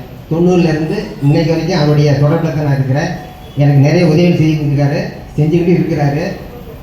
அவர் வந்து நான் ஜாயின் பண்ணும்போது அசிஸ்டண்ட்டாக இருந்தார். அசிஸ்டண்ட்டாக இருக்கும்போது கேசியர் வேலை பார்த்தாரு. அதுக்கு முன்னாடி சீனியர் அசிஸ்டண்ட் இருக்கும்போது அண்டர்டேக்கர் பார்த்தாரு.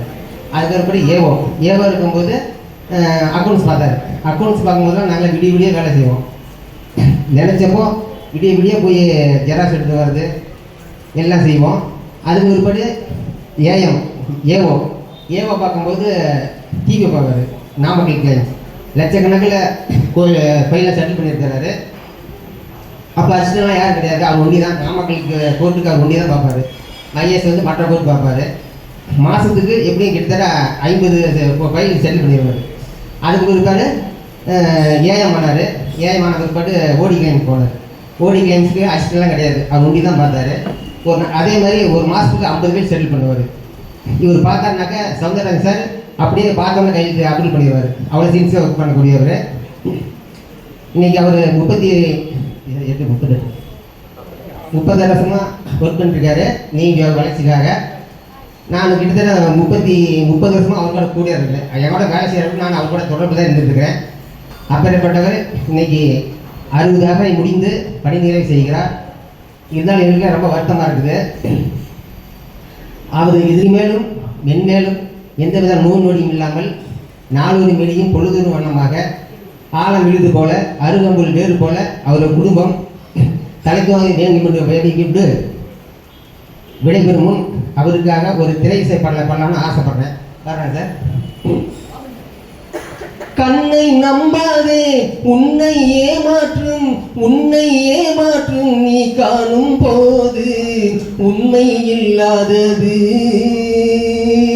அறிவை நீ நம்பு, உள்ளம் தெளிவாகும், அடையாளம் காட்டும், பொய்யே சொல்லாதது. காவலரே வேஷமிட்டால் கல்வர்களும் வேற்றுருவில் கண் முன்னே தோன்றுவது சாத்தியமே. காத்திருந்த கல்வனுக்கு கைவிலங்கு போட்டுவிடும் கண்ணுக்கு தோணாத சத்தியமே. போடும் பொய்த்திரையை கிழித்துவிடும் காலம் புரியும் அப்போது மெய்யான கோலம். கண்ணை நம்பாதே, ஓ முருகா என்று சொல்லி உச்சரிக்கும் சாமிகளே ருத்ராட்ச பூனைகளாய் வாழுறீங்க. சீமானின் போர்வையிலே சாமானிய மக்களையே ஏமாற்றி கும்மாளம் போடுறீங்க. பொய்மை எப்போதும் ஓங்குவதும் இல்லை, உண்மை எப்போதும் தூங்குவதும் இல்லை. கண்ணை நம்பாதே, பொன்பொருளை கண்டவுடன் வந்த வழி மறந்துவிட்டு கண்மூடி போகிறவர் போகட்டுமே. என் மனதை நான் அறிவேன், என் உறவை நான் மறவேன், எதுவான போதிலும் ஆகட்டுமே. நன்றி மறவாத நல்ல குணம் போதும், என்றும் அதுவே என் மூலதனம் ஆகும். கண்ணை நம்பாதே, உன்னை ஏமாற்றும், உன்னை ஏமாற்றும் நீ காணும் போது உண்மை இல்லாதது. அறிவை நீ நம்பு, உள்ளம் தெளிவாகும், அடையாளம் காட்டும், பொய்யே சொல்லாதது.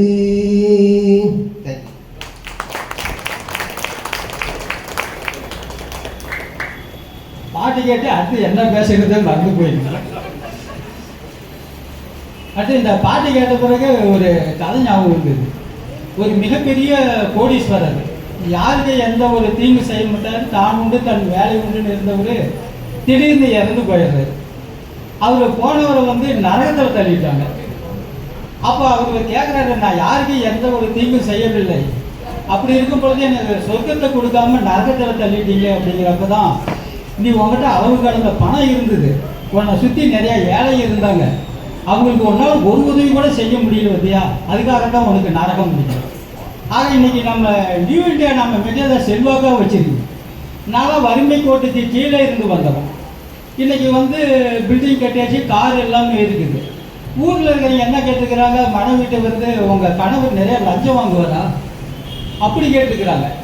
அப்படி ஏங்க அப்படின்னு கேட்டால், எங்கள் வீட்டில் 2 பேரும் ஸ்டேட் கவர்மெண்ட்டில் ஒர்க் பண்ணுறாங்க, ஒரு வீடு கட்டுறதுக்கு ரொம்ப பெரிய விஷயமா இருக்குது, காரும் வாங்க முடியல. அப்படி இருக்கிறது எப்படி ஒரு ஆள் மட்டும் வேலைக்கு போய் வாங்க முடியுது? அந்த நேரத்தில் நமக்கு நியூ இந்தியா எவ்வளவு இதாக இருக்குன்னு நினச்சிப்பாங்க. இன்றைக்கும் ஏடிசிலாம் வேலை செய்கிறவங்க அந்த பணப்பழங்கள்லாம் வராமல் போராடி கொண்டு இருக்கிறாங்க. நம்மளுக்குலாம் அன்றைக்கே அப்போவே கொடுத்துட்றாங்க. அந்த மாதிரி இந்த கம்பெனி வச்சுருக்குது. ஒரு சில ப்ரைவேட் ஆஃபீஸ்லேருந்துலாம் இன்சூரன்ஸ் ஆஃபீஸ்லேருந்து வீட்டுக்கு வந்து நான் கேட்டாங்க, எங்கள் கம்பெனியில் இங்கே ஜாயின் பண்ணியிருக்கேன், 40% கமிஷன் அப்படின்னாங்க. எனக்கு தெரிந்த ஒரே ஒரு கம்பெனி எங்களுடைய ஆஃபீஸ் தான். அதை விட்டு வேறு கம்பெனியை பார்த்து நான் கனவு கூட நினச்சதுக்கல்ல. 40% என்ன, நீங்கள் எவ்வளோ கொடுத்தாலும் நான் அந்த மாதிரிலாம் ஆள் கிடையாது. அந்த மாதிரி நமக்கு இன்றைக்கி ஒவ்வொருத்தருடைய உடம்புலையும் நியூ இந்தியா அந்த லோகோ வந்து இருக்கிற வரைக்கும் நம்ம வாழ்க்கையும் செம்மையாக இருக்கும். நம்மால் முடிந்த உதவி ஏழைக்கு செய்வோம் என்று கூறி அடுத்தது வாழ்த்துறை வாங்க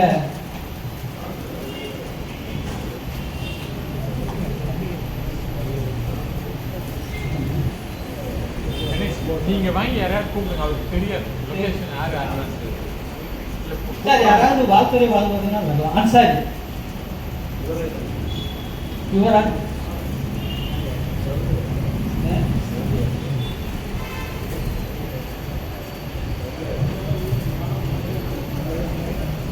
அப்போது நாம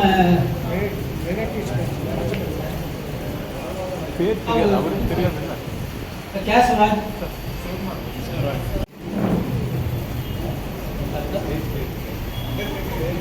தனது தாய் தந்தையை பற்றி அவர்கள் வளர்த்த பிள்ளை டாக்டராக பணிவு செய்து கொண்டிருப்பவர். நம்மிடையே அவர்கள் பெற்றோர்களை நம்ம ஆஃபீஸில் அவர் எப்படி எப்படியெல்லாம் செய்கிறாங்க எல்லாம் சொல்லிட்டாங்க. வீட்டில் தனது கடமை அவர் எப்படிலாம் செய்கிறாரு அவங்களுடைய மகன் வந்து வாழ்த்துறை அவர்களுக்கு வழங்கி அவர்கள் எவ்வாறு தம்மை வளர்த்தார்கள் என்பதை எங்கள் முன் எடுத்துரைக்குமாறு கேட்டுக்கொள்வோம். Good evening. என் பேர் டாக்டர் கேசவராஜ். நான் எம்பிபிஎஸ் எம்டி முடிச்சுட்டு இப்போ அடையார் கேன்சர் இன்ஸ்டியூட்டில் பாலியேட்டிவ் மெடிசன் டிபார்ட்மெண்ட்டில் டாக்டராக இருக்கேன். எங்கள் அப்பா பற்றி சொல்லணும்னா லைக் நீங்கள் வந்து 51% ஆஃபீஸு 49% ஃப்ரெண்ட்ஸ் அண்ட் ஃபேமிலி. நீங்கள் நாங்கள் அது கூட சொல்ல மாட்டோம். ஆல்மோஸ்ட் 70-80% ஆஃபீஸ் தான். ஸோ 20% வந்து எங்களுக்கு வந்து தம்பி இதெல்லாம் நான் உனக்கு பண்ணுறப்பா நல்லபடியாக நீ இருந்துக்கோன்னு தான் சொல்லுவாரே தவிர லைக் ஆஃபீஸ் தான் அவருக்கு வந்து 80%மே வந்து. இந்த ஆஃபீஸில் ஜாயின் பண்ணது வந்து லைக் படிப்படியாக தான் வந்தோம். லைக் ஃபஸ்ட்டு சைக்கிள் கூட இல்லாமல் இருந்துச்சு, சைக்கிள் வந்துச்சு. அண்ட் டிவிஎஸ் 50 மாறிச்சு. டிவிஎஸ் 50 மாதிரிலாம் லைக் செகண்ட் ஹேண்ட் டிவிஎஸ் 50 வாங்கி அதுக்கப்புறம் வந்து வீகோ பைக் வாங்கினாங்க. அதுக்கப்புறம் இப்போ நாங்கள் கார் வாங்கியிருக்கோம். காருமே வந்து லைக் நியூ இந்தியா மூலமாக தான் நாங்கள் வாங்கியிருக்கோம். படித்ததுமே வந்து எல்லாமே வந்து நியூ இந்தியா மூலமாக தான். So big thanks to this new India கம்பெனிக்கு நாங்கள் ரொம்ப கடமைப்பட்டிருக்கோம். எங்கள் அப்பா வந்து பயப்படுவார் வந்து லைக் எங்களை எம்பிபிஎஸ் சேர்க்கறதுக்கே வந்து ரொம்ப வந்து பயந்தார். நான் அந்த புஷ்ஷை கொடுத்து எங்கள் அம்மா தான் அந்த புஷ்ஷை கொடுத்துட்டு நாங்கள் உள்ளே வந்ததுக்கப்புறம் எங்கள் அப்பா வந்து நான் சமாளிச்சுக்கிறேன்ப்பா அப்படின்னு சொல்லிட்டு அவரே வந்து அதுக்கப்புறம் எல்லாம் சமாளிச்சுக்காரு. நான் சேர்ந்தேன். நான் வருஷம் எனக்கு 4 லட்சம் ஃபீஸு அதை வந்து அவரே மேனேஜ் பண்ணி கட்டாரு. அப்புறம் தம்பி சேர்ந்தான். தம்பிக்கும் வந்து வருஷம் 6 லட்சம் ஃபீஸு அப்படிங்கிறப்போ வந்து ரொம்ப ஃபைனான்ஷியல் ஸ்ட்ரகிளாக இருந்துச்சு.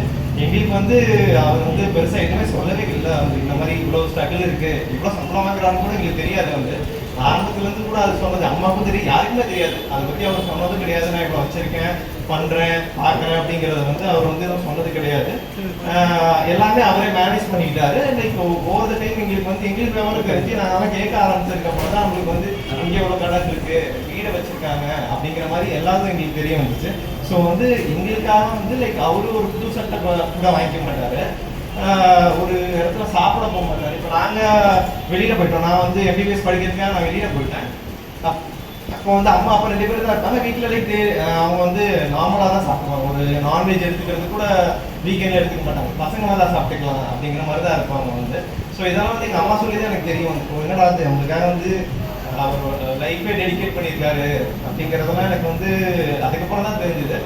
அது வரைக்கும் வந்து எனக்கு வந்து ஒரு அப்பா அம்மா தான் லைக் மோஸ்ட்லி அம்மா கூட தான் அதையே கனெக்டடாக இருக்கும். வந்து நாங்கள் அப்பா கூட வந்து பேசுவோம், ஒரு ஹக் கூட பண்ணது கிடையாது. லைக் அப்பனால அவருக்கு எப்படி ரியாக்ட் பண்ணணும்னு கூட தெரியாது. அவர் வந்து ரொம்ப இன்ட்ரோவர்ட், பேசவே தெரியாது அப்பாவுக்கு. வந்து அவரோட எமோஷன்ஸை சொல்ல தெரியாது. வந்து ரொம்ப கஷ்டமாக இருக்குப்பா, இந்த மாதிரி மானிட்டரி பண விஷயமாவும் கஷ்டமாக இருக்குங்கிற மாதிரி கூட எங்கிட்ட ஒரு வார்த்தையும் சொன்னதே கிடையாது. அம்மா கூட சொன்னது கிடையாது. வந்து எதா இருந்தாலும் அவர் மனசுக்குள்ளேயே போட்டு அவரே வந்து ஹேண்டில் பண்ணுவாரே தவிர யாருக்கிட்டையும் வந்து இதை வந்து டிஸ்கஸ் பண்ண மாட்டார். மேபி எங்ககிட்ட வந்து சிரிச்சு கூட பேச மாட்டார். வந்து கூப்பிட்டு விஎன் அப்படின்னு தான் கூப்பிடுவார் வந்து எங்களை வந்து. அப்புறம் லைக் செல்லமாக தான் கூப்பிடுவார். வந்து அப்பையும் வந்து பெருசாக வந்து கொஞ்சம் அளவுலாம் கிடையாது. வந்து ஒரு லிமிட்டில் தான் இருப்பார். வந்து அம்மா தான் வந்து இந்த மாதிரி எங்களுக்கு கொஞ்சம் இது பண்ணுறது எல்லாமே பண்ணுவாங்க. ஆனாலும் அவரோட கடமைன்னு வந்துட்டா அவர் வந்து எல்லாத்தையுமே கரெக்டாக பண்ணிட்டு இருந்தார். வந்து எங்களுக்கு கடைசி வரைக்குமே வந்து படிப்பு சம்மந்தமாக எம்பிபிஎஸ் முடிச்சுட்டு ஒரு 2 வருஷம் நாங்கள் வந்து வீட்டிலேருந்து ப்ரிப்பேர் பண்ணோம் நீட் எக்ஸாமுக்காக. அந்த டைம் கோவிட் டைமும் கூட. அந்த டைமும் வந்து எந்த விதமான வந்து ஒரு இதுவும் பண்ணாமல் எங்களுக்கு வந்து சப்போர்ட் பண்ணார். வந்து லைக் நாங்கள் வந்து நியூ இந்தியா ஆஃபீஸ்க்கு மேலே தான் தங்கியிருந்து படிச்சுட்டு இருந்தோம், நானும் தம்பி 2 பேருமே. ஸோ அப்போ வந்து என்ன பண்ணுவாங்கன்னா காலையிலேக்கு சாப்பாடு கொண்டு வந்து கொடுத்துட்டு ஆஃபீஸ்க்கு போயிட்டு சாயங்காலமும் வந்து சாப்பாடு கொண்டு வந்து கொடுப்பாரு. வந்து ஸோ எதுவுமே வந்து இல்லைப்பா வேணாம்ப்பா அப்படிங்கிற மாதிரி எதுவுமே சொல்ல, நீ வேலைக்கு போ, உனக்காக நான் வந்து எவ்வளோ கஷ்டப்பட்டுட்டேன், இனிமேல் நீ வேலைக்கு போய் பாருன்னு சொல்கிறேன், நீ எப்படி படி நான் பார்த்துக்கிறேன் அப்படிங்கிற மாதிரி தான் வந்து பேசுனாரு. ஸோ அது வந்து எங்களுக்கு ஒரு பெரிய மோட்டிவேஷனாக இருந்தது. வந்து இது இவ்வளவு சப்போர்ட் பண்ணுவாங்களா யாரும் அப்படின்னு தெரியல. நீங்கள் எல்லாரும் சொல்கிறத பார்த்துட்டு எனக்கு வந்து பரவாயில்ல, லைக் உங்ககிட்டலாம் எல்லாம் நல்லா பேசியிருக்காரு, எங்ககிட்ட அவ்வளோ வச்சுக்கலனாலும் ஆஃபீஸில் வந்து ஓரளவுக்கு நல்லா பழகியிருக்காரு, உங்ககிட்ட நல்ல ஃப்ரெண்டாக இருக்காரு அப்படின்னு நினைக்கிறப்ப கொஞ்சம் ஹாப்பியாக இருக்குது. மேபி நாங்கள் இன்னும் கொஞ்சம் ஜோவியலாக நாங்கள் என்ன பண்ணுவோம்னா நாங்கள் ஒரு டீமாக சேர்ந்துப்போம். நானும் அம்மா தம்பி 3 பேர் சேர்த்து இவரை கலாய்ச்சிட்டு இருப்போம். அப்போ கூட வந்து எதுவும் சொல்ல மாட்டார். வந்து ரொம்ப கேஷுவலாக தான் எடுத்துப்பார். எது சொன்னாலும் வந்து ரொம்பவும் வந்து ஜாலியாக எடுத்துப்போம். நானும் கோவப்பட்டே பார்த்ததில்லை. வந்து நாங்கள் ஓவராக வந்து அவரை வந்து எதாவது சொல்லி கலாய்ச்சாதான் அப்போ கூட ஏதாவது ஒரு 2 வார்த்தை சொல்லுவாரே தவிர கோவம்ன்ற ஒன்று இதே கிடையாது. வந்து அந்த பழக்கம் தான் எனக்குமே. வந்து நானும் ஃப்ரெண்ட்ஸ் கிட்ட வந்து எவ்வளோ முடியுமோ ரொம்ப சாந்தமாக எந்த பிரச்சனைக்குமே நான் அது வரைக்கும் போனதில்லை. அது அவர்கிட்ட இருந்து நான் வந்து கற்றுக்கிட்டேன். வந்து ஆரம்பத்தில் வந்து சாமி கும்பிடாம இருந்தார், வந்து எதிர்த்தா இருப்பார், வந்து கோயிலுக்கு போகிறப்ப அது எனக்கு என்னன்னு தெரியாது. அப்போ வந்து அதுக்கப்புறம் எதுக்கு கோயிலுக்கு வராரு, வெளியே நின்று அப்படியே போயிடுறாரு அப்படிங்கிற மாதிரி நான் யோசிச்சுட்டு இருப்பேன். அதுக்கப்புறம் அதை பற்றி நான் தெரிஞ்சுக்கவும் எனக்கு வந்து அதில் வந்து ஒரு ஈடுபாடு வந்துச்சு. ஓகே, நம்ம அதுக்கப்புறம் வந்து மாறிட்டார், வந்து பையன் வர்றப்ப கல்யாணம் வர்றப்ப அதுக்கப்புறம் மாறிக்கிட்டார். வந்து அதுக்கப்புறம் அந்த ஐடியாலஜி எனக்கு பிடிச்சிருந்தது அப்படின்னு நான் சொல்கிறப்ப என்னை வந்து எதுவும் சொல்லலை, தம்பி நீங்கள் உனக்குன்னு ஒரு ஐடியாலஜி நீ வச்சிருக்க, நீ அதை ஃபாலோ பண்ணு, உன்னை எதுவும் நான் கட்டாயப்படுத்தலை அப்படிங்கிற மாதிரி வந்து எனக்கான ஃப்ரீடம் வந்து அவர் எனக்கு கொடுத்துருந்தாரு. வந்து தம்பிக்கான ஃப்ரீடமும் அவர் கொடுத்துருந்தாரு. வந்து எதாக இருந்தாலும் வந்து இப்போ அவருக்குன்னு ஒரு ட்ரெஸ் எடுத்தாலும் நாங்கள் தான் போய் எடுத்து கொடுப்போம், நீங்கள் எடுத்துக்கங்கப்பா அப்படின்னு நாங்கள் எடுத்து கொடுத்தா தான் அவருக்கான ஒரு ட்ரெஸ்ஸாக இருக்கும். அவராக போய் கடைக்கு போயிட்டு அம்மா கூட்டிகிட்டு போயிட்டு அவருக்குன்னு ஒரு ட்ரெஸ் எடுத்துட்டு கிடையாது. ஸோ இந்த ரிட்டையர் ஆனதுக்கப்புறம் அவர் வந்து என்ன பண்ணுவாருன்னு எனக்கு தெரியல. இருக்கிறது வீட்டில் இருந்துக்கிட்டு வந்து மேபி அதுக்கப்புறமாவது வந்து இந்த ஃபேமிலிக்கு 80-20 இருக்கிறத ஃபேமிலிக்கு வந்து முழுசாக கொடுப்பாருன்னு நான் நம்புகிறோம். அப்படியும் இருப்பாரான்னு தெரியல. மேபி ஏதாவது ஒரு இன்சூரன்ஸ் இருந்து கூப்பிடலாம் அவரை, வந்து வாங்க எங்களுக்கு வந்து ஒர்க் பண்ணி கொடுங்கன்ட்டு வந்து அந்த மாதிரி கூட அவர் போகலாம். வந்து இன்னும் எங்ககிட்ட என்ன பண்ணுவாருன்னு டிஸ்கஸ் பண்ணல. வந்து எங்களுக்கு என்ன ஆசைன்னா இதுக்கப்புறம் அவர் வந்து ஒரு 4 இடத்துக்கு வந்து சுற்றி பார்க்க வைக்கிறதோ, அவருக்கு என்ன ஆசைப்படுறாரு அப்படிங்கிறத தெரிஞ்சுக்கிட்டு பண்ணுறதோ தான் எங்களோட ஆசையாக இருக்கும். வந்து ஏன்னா இப்போ நானும் ஒரு இடத்துல ஒர்க் பண்ண ஜாயின் பண்ணிட்டேன், தம்பியும் ஜாயின் பண்ணிட்டான். ஸோ இதுக்கப்புறம் வந்து அவங்கள வந்து எங்கள் அம்மாவுக்கு வந்து வெளியில் சுற்றி பார்க்கணுங்கிறது ரொம்ப ஆசை. அப்பா எங்கேயும் கூப்பிட்டு போனதில்லை, ஆஃபீஸு வேலை லைக் இதே தான் அவருக்கு இருந்தது. வந்து ஏன்னா ஒரு நாள் லீவ் போட்டாலும் ஸ்கூலுக்கு எல்லாமே லீவ் போடாமல் தான் போவோம். வந்து இல்லை ஸ்கூல் தான் முக்கியம், படிப்பு தான் முக்கியங்கிறது ரொம்பவும் வந்து கவனமாக இருந்தாங்க. வந்து அதில் வந்து இப்போ அதனால தான் நாங்கள் வந்து இவ்வளோ விருந்தம். வந்து அம்மா தான் எங்களை வந்து ரொம்ப ஃபிட்டாக வந்து பார்த்து பண்ணாலும் வந்து அப்பா வந்து சொல்லுவாங்க, அப்பா ஒரு வாரத்துக்கு முன்னாலே வந்து தம்பி படிக்கணும்ப்பா, என்ன மார்க் வாங்குறேன்னு கேட்டாலே நாங்கள் வந்து பயந்துக்கு படிச்சிருவோம். வந்து ஸோ அந்த விஷயத்துலேயும் கரெக்டாக இருந்தாங்க, எங்களை படிக்கிற விஷயத்துலையும் கரெக்டாக இருந்தாங்க. ஏன்னா வந்து ஆஃபீஸுன்னு வரப்போ ஆஃபீஸ் தான் அப்படின்னு எடுத்துட்டாங்க. வந்து ஸோ அது மாறிடும்னு நான் நம்புகிறேன் கண்டிப்பாக. வந்து இந்த இனிமேல் இருக்கிறப்ப வந்து எங்கள் ஃபேமிலின்னு வந்துருச்சுன்னா அதுக்கப்புறம் எல்லாத்தையும் அவர் வந்து பண்ணுவாருன்னு நான் வந்து நம்புகிறேன். ஸோ எங்களுக்கு இதெல்லாமே பண்ண நியூ இந்தியாவுக்கு நான் வந்து ஒரு பெரிய தேங்க்ஸ் சொல்லிக்கிறேன். எங்கள் அப்பாவுக்கும் நான் வந்து இந்த இடத்துல ஒரு தேங்க்ஸ் சொல்லிக்கிறேன், ஒரு ஹக் பண்ணிக்கணும்னு நான் ஆசைப்படுறேன்.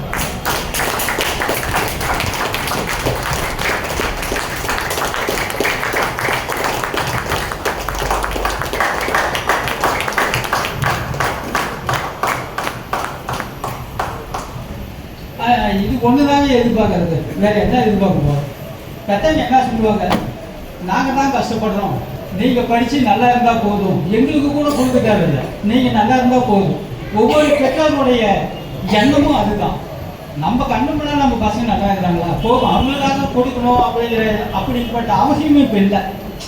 அதனால் இப்போ அவங்களுடைய கடமையை செவ்வனே செய்து விட்டார். இனிமேல் ஒரு 24-30 வயசு ஆனாலே அவங்களை வந்து தனியாகவே ஒரு இதாக பிரிச்சிடுறாங்க. கடைசி வரைக்குமே பேரண்ட்ஸ் எதிர்பார்க்காம இருக்கணும். நிறைய இடத்துல பேரண்ட்ஸை தொலை பண்ணிட்டு பேப்பர்லாம் நியூஸில் எவ்வளோ பார்க்குறோம். நல்ல ஒரு சிறந்த முறையில் படிச்சிருக்கிறீங்க, எல்லாத்துக்கும் நீங்கள் ஒரு எடுத்துக்காட்டாக இருக்கணும். எங்கே போனாலுமே வினோபா நாங்களே சொல்லுவோம், வீட்டில் எங்கள் குழந்தைகிட்ட சொல்லுறப்ப அங்கே வினோபா சார் பசங்க எப்படி படிச்சிருக்காங்க அந்த மாதிரி இப்படி கம்பேரிசன் பண்ணால் சில குழந்தைங்களுக்கு பிடிக்க மாட்டேங்குது. அந்த மாதிரி இப்போ இருக்கிறாங்க. நாங்களாம் அப்படிலாம் கம்பேரிசன் பண்ணி அவர் என்ன காலேஜில் படித்தாரு, நான் என்ன படிக்கிறோம் அப்படி படித்தோம். இப்போ கம்பேரிசன்னா குழந்தைங்களுக்கு பிடிக்கலைங்க. அதனால் நீங்கள் இன்னும் நல்ல முறையில் நல்ல பேர் எடுத்து ஒரு புகழோடு வாழ்ந்தால் அந்த பெற்றோர்கள் கடமை அதை பார்த்துக்கிட்டே எஞ்சிய காலமும் மகிழ்ச்சியோடு இருப்பாங்க.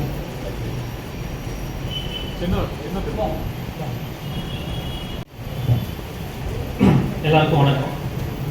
என் பேர் நவீன். நான் எம்பிபிஎஸ் எம்எஸ் ஜெனரல் சர்ஜரி முடிச்சிருக்கேன். எம்பிபிஎஸ் மதுரையில் படித்தேன். எம்எஸ் ஜெனரல் சர்ஜரி கர்நாடகாவில் முடிச்சுட்டு இப்போது பெரம்பலூரில் தனலட்சுமி சீனிவாசன் மெடிக்கல் காலேஜில் சீனியர் ரெசிடெண்ட்டாக ஒர்க் பண்ணியிருக்கேன். அப்பா பற்றி சொல்லணுன்னா சின்ன வயசில் ஆஃபீஸில் சேர்ந்தப்ப இந்த மாதிரி ஒரு சேரில் உட்காந்து வேலை பார்த்துட்டு இருப்பாரு. அப்போ ஆஃபீஸில் வரப்போ எனக்கு ஒரு ஆசையாக இருக்கும், அங்கே ஒரு ஆஃபீஸில் ஒரு ஏசி ரூம் இருக்கும், இதே மாதிரி எப்படா அப்பா அந்த ஏசி ரூமில் போவாங்க அப்படின்னு சொல்லிட்டு ரொம்ப நாளாக பார்த்துட்டு இருப்பேன் நான். காலங்கள் அப்படியே போச்சு கொஞ்சம் கொஞ்சமாக அவரும் ப்ரொமோஷன் ஆகி மேலே வந்தார். அப்புறம் அவர் அந்த மாதிரி ஏசி ரூம்குள்ளே வந்ததுக்கப்புறம் நாங்கள் வேலைக்கு வந்துட்டோம். அதுக்கப்புறம் அவர் ஒர்க் பண்ணதை நான் பார்த்ததே இல்லை. இந்த ஈரோடு ஆஃபீஸ்க்கு வந்ததுலேருந்து 2 இயர்ஸ் ஆகிருக்கும் நினைக்கிறேன். அப்பா வந்து இன்றைக்கி தான் ஃபஸ்ட் டைம் நான் வரேன் அப்பா ஆஃபீஸ் பார்க்கறதுக்கு. அந்த பேரை பார்க்கறதுக்கே எனக்கு வந்து ரொம்ப பெருமையாக இருக்குது. ஒரு காலத்தில் அவ்வளோ அப்படி ஃபீல் பண்ணியிருக்கேன் நான், நம்ம அப்பா ரூமில் ஏசி இல்லையே அப்படின்ட்டு. ஸோ ஒரு ஸ்ட்ரகிள் பண்ணுற மிடில் கிளாஸ் ஃபேமிலி தான், அதுலேருந்து தான் வந்த எல்லாருமே. ஆஃபீஸில் எப்படி இருப்பார் அப்படிங்கிறத எல்லோரும் சொன்னாங்க. வீட்டில் வந்தாலுமே ஆஃபீஸில் எப்படி இருப்பாரோ ஆஃபீஸ் வேலை மட்டும்தான் பார்த்துட்டே இருப்பார். நைட்டு 12 o'clock ஆனாலும் சரி, யார் ஃபோன் பண்ணாலும் சரி, எப்பயுமே நியூ இந்தியா தான். அவருக்கு தெரிஞ்ச எல்லாமே வந்து நியூ இந்தியா மட்டும்தான் அப்பாவுக்கு. இன்னொன்று அவர்கிட்ட இருந்து கற்றுக்கிட்டது வந்து அவரோட சின்சியாரிட்டி, டெடிகேஷன், ஹார்ட் ஒர்க் தான். எல்லாத்து வீட்லேயும் வந்து கோயிலுக்கு எக்ஸாம் ஹாலுக்கு போகிறதுக்கு முன்னாடி சாமி ரூமில் போய் சாமி கும்பிட்டு போங்கன்னு சொல்லுவாங்க. அப்படியெல்லாம் சொன்னதே கிடையாது எங்கள் அப்பா. நீ படிச்சிருக்கியா, உன்னோட ஹார்ட் ஒர்க் உன்னைய நம்பி போ, அவ்வளோதான். நாமக்கல்ல போய் ஆஞ்சநேயர் கோயில் ஹால் டிக்கெட் வச்சுட்டு போகிற ஃபேமிலியெல்லாம் பார்த்துருக்கேன். அப்படி எதுவும் சொன்னதே கிடையாது. அவர்கிட்ட இருந்து கற்றுக்கிட்ட ஒரு விஷயம் வந்து ஹார்ட் ஒர்க், டெடிகேஷன். உன்னைய நம்ப நீ, அது மட்டும் தான் சொல்லுவார். இது வரைக்கும் சண்டை போட்டோ அப்படி எதுவும் பார்த்ததே கிடையாது எங்கள் அப்பாவை. சத்தமாக திட்டியோ அப்படி கூட பார்த்தது கிடையாது. என்ன ஃபேமிலிக்கு பண்ணணுமோ எல்லாமே பண்ணார் இது வரைக்கும். ஒரு அந்த நியூ இந்தியாவை பார்த்துருப்பீங்க, நாமக்கல்ல இருக்கிற கீழே ஜெராக்ஸ் கடையில் எங்கள் அம்மா இருப்பாங்க, மேலே 2nd ஃப்ளோரில் எங்கள் அப்பா ஆஃபீஸில் இருப்பாங்க. எவ்வளோ பேருக்கு தெரியும் தெரியல, அதே ஃப்ளோரில் 3வது மாடியில் நானும் எங்கள் அண்ணனும் இருந்தோம். எம்பிபிஎஸ் முடிச்சுட்டு கோவிட் டைமில் எனக்கும் மேலே படிக்கணும்னு ஆசை, அண்ணனுக்கும் மேலே படிக்கணும்னு ஆசை. ஆனால் அப்போ வந்து ஃபேமிலி சுச்சுவேஷன் வந்து ரொம்ப ஃபைனான்ஷியல் பர்டன் இருந்துச்சு. கோவிட் டைமில் அப்பா மட்டும்தான் ஒர்க்கிங். ஸோ அந்த டைமில் காலையில் அம்மா காலையில் கீழே கடைக்கு வருவாங்க அம்மா, அப்பா ஆஃபீஸ்க்கு வருவாங்க. நானும் அண்ணனும் மேலே படிச்சுட்டு இருப்போம். காலையிலே சாப்பாடு எடுத்துகிட்டு வந்துடுவாங்க. அப்பா மதியம் சாப்பிடுவார், மேலே ரூமில் எங்கள் கூட வந்து தான் சாப்பிடுவார். ஆஃபீஸ் டைமில் 1 hour வந்து சாப்பிட்டுட்டு கேஷுவலாக வந்து சாப்பிட்டுட்டு போவார். ஆனால் எனக்கும் எங்கள் அண்ணனுக்குமே வந்து அது ஒரு மோட்டிவேஷனாக இருக்கும். என்னடா ஒரு 20 years ஆகிடுச்சு, நம்ம இன்னும் வீட்டில் உட்காந்துருக்கோம், ஆனால் அப்பா வந்து வேலைக்கு போகிறாரு அப்படிங்கிறது அவ்வளோ கஷ்டமாக இருக்கும். அந்த டைம்லேயே நானும் அண்ணனும் மேலே ரூமில் தங்கி தான் படித்தோம். வீட்டுக்கு போனால் கொஞ்சம் டிஸ்ட்ராக்ஷன் ஆகுது அப்படின்னு சொல்லிட்டு நாமக்கல்ல சொந்த வீடு இருக்குது. அப்படி இருந்தும் அப்பாவோட சப்போர்ட்டில் மேலே ரூம் எடுத்து தனியாக தான் படித்தோம். கோவிட் டைமில் உங்களுக்கே தெரியும் ரெஸ்ட்ரிக்ஷன்லாம் எப்படி இருந்திருக்கும். அந்த டைம்லேயும் சரி, எவ்வளோ ரெஸ்ட்ரிக்ஷன் இருந்தாலும் கீழே வந்து எனக்கும் எங்கள் அண்ணனுக்கும் சாப்பாடு கொடுத்துட்டு மேலே நைட்டுக்கும் வந்து சாப்பாடு கொடுத்துட்டு தான் போவார். கொஞ்சம் டைம் ஸ்பெண்ட் பண்ணிட்டு தான் போவார். அப்படி தான் ஹார்ட் ஒர்க் பண்ணி தான் படித்தோம். இப்போது இந்த இடத்துல வந்து நான் நின்று பேசுகிறேன்னா அதுக்கு காரணம் வந்து எங்கள் அப்பா. நியூ இந்தியா எவ்வளோ அப்பா எங்கள் ஹார்ட் ஒர்க் பண்ணாங்களோ ஆஃபீஸில், அதோட ஹார்ட் ஒர்க் எங்கள் அம்மா வீட்டில் பண்ணியிருக்காங்க. அது வந்து நிறைய பேருக்கு தெரியாது. இப்போ நீங்கள் வீட்டுக்கு வந்தால் நீங்கள் பார்க்குற டிவி முதற்கொண்டு, வீட்டில் இருக்க ஒரு சேர் முதற்கொண்டு எல்லாமே எங்கள் அம்மா பண்ணது தான். இன்றைக்கி இவ்வளோ பெரிய ஃபங்க்ஷன் வச்சு எங்கள் அப்பாவுக்கு ரிட்டையர்மெண்ட்டுன்னு சொல்கிறீங்க, எங்கள் அம்மாவுக்கு இன்னும் ரிட்டையர்மெண்ட் கிடையாது. ஸோ அது நான் பெருமையாக நினைக்கிறேன். இந்த இடத்துல 36 years இங்கே ஜாயின் பண்ணியிருக்காங்க அப்பா. ஒர்க்கை இன்னையோட முடிக்கிறாங்க. ஒரு நாளுமே வந்து ஆஃபீஸில் இருக்க ஸ்ட்ரெஸ்ஸை வீட்டில் காமிச்சதோ, இங்கே இருக்க ஒரு டயர்ட்னஸை வீட்டில் காமிச்சதோ பார்த்ததே கிடையாது. இங்கே எப்படியும் ஒரு ஆஃபீஸில் ஒரு ஒர்க் பண்ணிவிட்டு ஒரு 8 o'clock போல் கிளம்பி 10 o'clock வீட்டுக்கு வந்தாலும் அங்கே வீட்டில் இருக்க வேலையை பார்த்துட்டு கிச்சனில் அம்மாவுக்கு ஹெல்ப் பண்ணிட்டு அப்படி இருக்க அப்பாவெல்லாம் பார்த்துருக்கேன். ஸோ அவங்கக்கிட்ட இருந்து லேர்ன் பண்ணதான் நாங்கள் இப்போது இப்படி தான் இருக்கணும். வீட்டில் ஒரு சில ஹஸ்பண்ட்னா வந்து வீட்டில் எந்த வேலையும் செய்ய மாட்டாங்க, வருவாங்க, டீ குடிச்ச கிளாஸை கூட எடுத்து வைக்க மாட்டாங்க, அப்படிலாம் இருப்பாங்க. அப்படிலாம் பார்த்ததே இல்லை. வந்தாருன்னா அவரோட வேலை, வீட்டில் எல்லா ஹெல்ப்பும் பண்ணுவார் அம்மாவுக்கு. அப்படி ஒரு அப்பாவை தான் பார்த்துருக்கோம். ஸோ இனிமேல் இன்னும் கொஞ்சம் ஹெல்த்தியாக ஒரு லைஃப் இருக்கணும்னு சொல்லி நான் வேண்டிக்கிறேன். ரொம்ப தேங்க்ஸ். டாக்டர் நவீன் சொன்னப்போ நம்ம இன்சூரன்ஸ் ப்ராடக்ட் ஒன்று ஞாபகம். அவங்க அம்மாவுக்கு வீட்டில் வந்து இப்போ அப்பாவுக்கு ரிட்டையர்மெண்ட்டு, அம்மாவுக்கு ரிட்டையர்மெண்ட் இல்லைன்னாங்க. பசங்க ஆக்சிடென்ட்டில் சொல்லியிருப்பாங்க, ஏர்னிங் மெம்பர், நான் ஏர்னிங் மெம்பர். அதுக்கு வந்து நான் ஏர்னிங் மெம்பருக்கு 50% தான் கேபிட்டல் சம்மின்னு சொல்லும். அதை வந்து அவங்கள வந்து அந்த மாதிரி வீட்டில் வந்து ஹவுஸ் ஒய்ஃப்க்கு வந்து நீங்கள் நான் ஏர்னிங் மெம்பர்லேயே ஆட் பண்ணக்கூடாது, அவங்களையும் வந்து 100% கேபிட்டல் சம்மின்ஸ்லாம் மாற்றணும் அப்படின்னாங்க. அதனால் இப்போ அவங்கள வந்து நம்மளோட அதிகமான ஒர்க் பண்ணுறாங்க வீட்டில் இருக்கிறவங்களுக்கு தான் அது மறுக்க முடியாத உண்மை. அடுத்தது இப்போது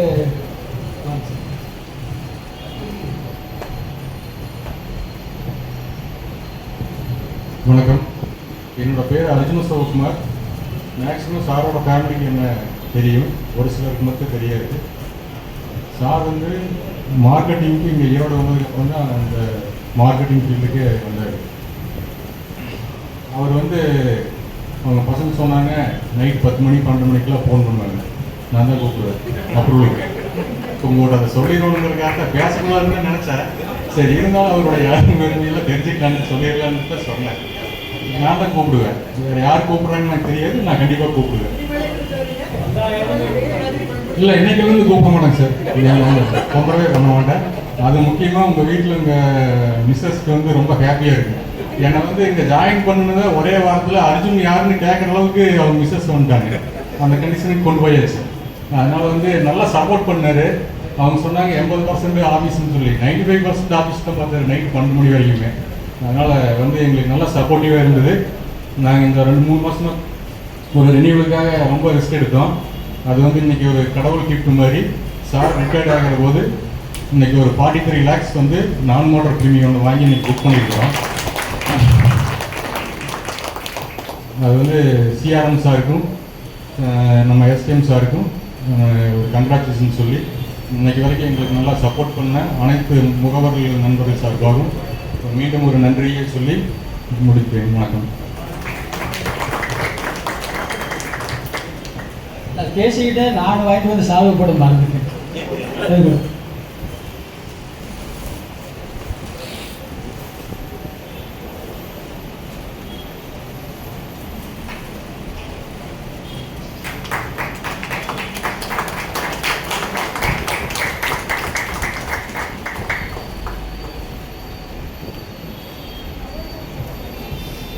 நான் கொஞ்சம் எமோஷனல் டைப்பு.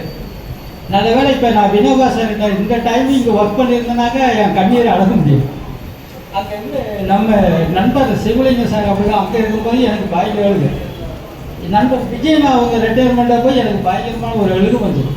ஏன்னா இத்தனை வருஷம் ஒரே இடத்துல ஒன்றா இருந்துட்டு நாளையில் இருந்து அல்லது இந்த நிமிஷத்தில் இருந்து ஆஃபீஸில் இருந்து நாம் இல்லை அப்படிங்கிற நினைப்பு வந்து நான் கொஞ்சம் கற்பனையில் அப்படியே இது பண்ணிட்டு நானே நினச்சிட்டு அப்படியே கண்ணு ஆட்டோமேட்டிக்காக வந்துடும். அந்த மாதிரி இருக்குது.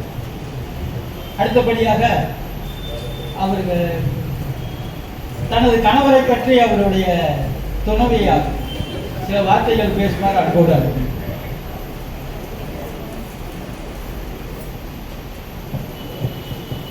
அனைவருக்கும் இந்த மாலை பொழுது வணக்கத்தை தெரிவித்துக் கொள்கிறேன். கணவரை பற்றி அனைவரும் மிகவும் பெருமையாக பேசினார்கள். இருந்தாலும் எனக்கு மனசுல வருத்தம் தான். 100% எங்க வீட்டுக்காரங்க நியூ இந்தியாவில் தான் கொடுத்துருக்காங்க. 99% 1% தான் ஃபேமிலிக்காக ஒதுக்கியிருக்காங்க.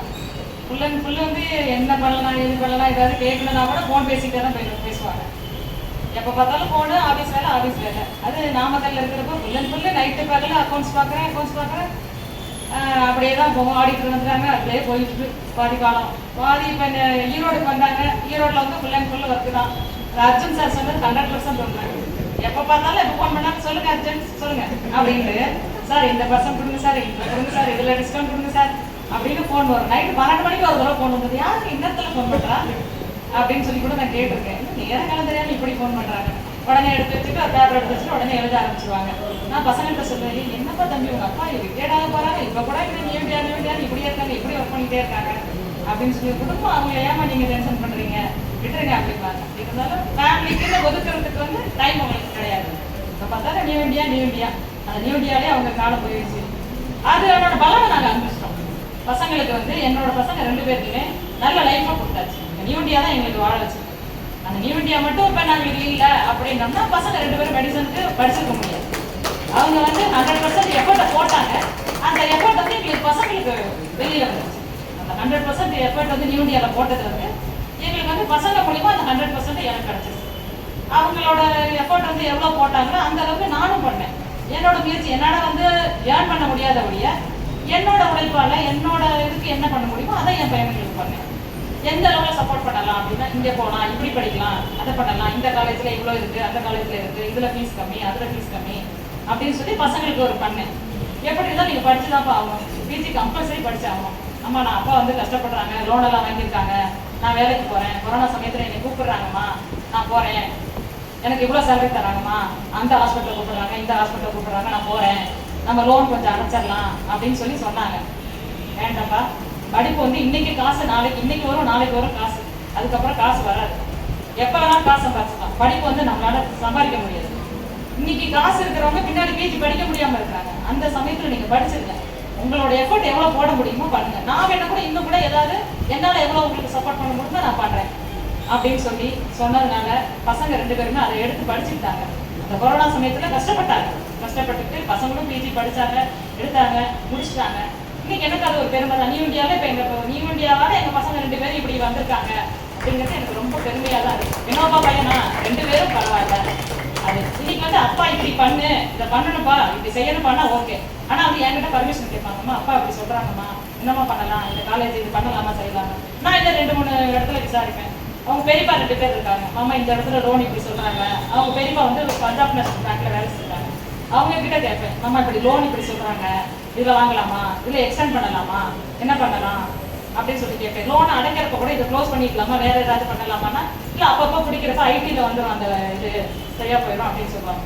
அந்த மாதிரி அப்படியே லோன் அது மேலே வாங்கி திருப்பி பசங்களுக்கு பிஜியும் படிக்க வச்சுட்டு ஓரளவு நாங்கள் நல்ல நிலைமைக்கு வந்துட்டோம். இன்னைக்கு நாங்கள் நல்ல நிலைமையில இருக்கோம், என் பசங்க 2 பேரும் இன்னைக்கு நல்ல பேர் சொல்கிறாங்க அப்படின்னா அதுக்கு 100% நியூ இந்தியா தான். போட்ட எஃபர்ட்டுக்கு நியூ இந்தியா வந்து எங்களுக்கு அப்படியே ரிஃப்ளெக்ட் ஆகிடுச்சு.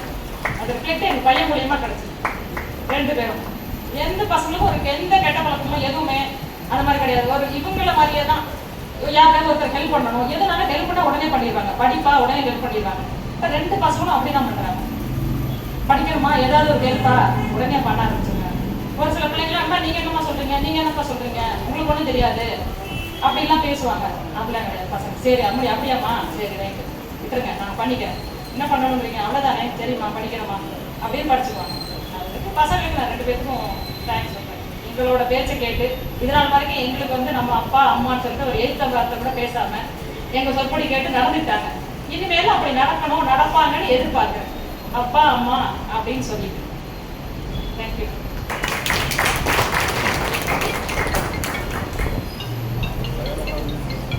நாங்கள் ஏதாவது ஊரில் எங்களுக்கு ஏதாவது ஹாஸ்பிட்டல் போகணுன்னாக்க எங்களுக்கு தெரிஞ்ச டாக்டர்ஸ் இங்கே இருக்கிறாங்க, நீங்கள் அங்கே போங்க, உங்களுக்கு நல்ல ட்ரீட்மெண்ட் கொடுப்பாங்கன்னு நாங்கள் சொல்லி அனுப்புவோம். கொஞ்சம் பார்த்துக்கோங்க. நம்மளுடைய அனைவருடைய வாழ்த்துறை கேட்டு ஏற்புரை வழங்குவதற்கு முன்னால் ஒரு சின்ன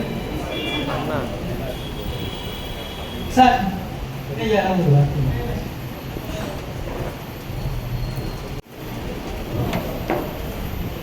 அனைவருக்கும் மாலை வணக்கம்.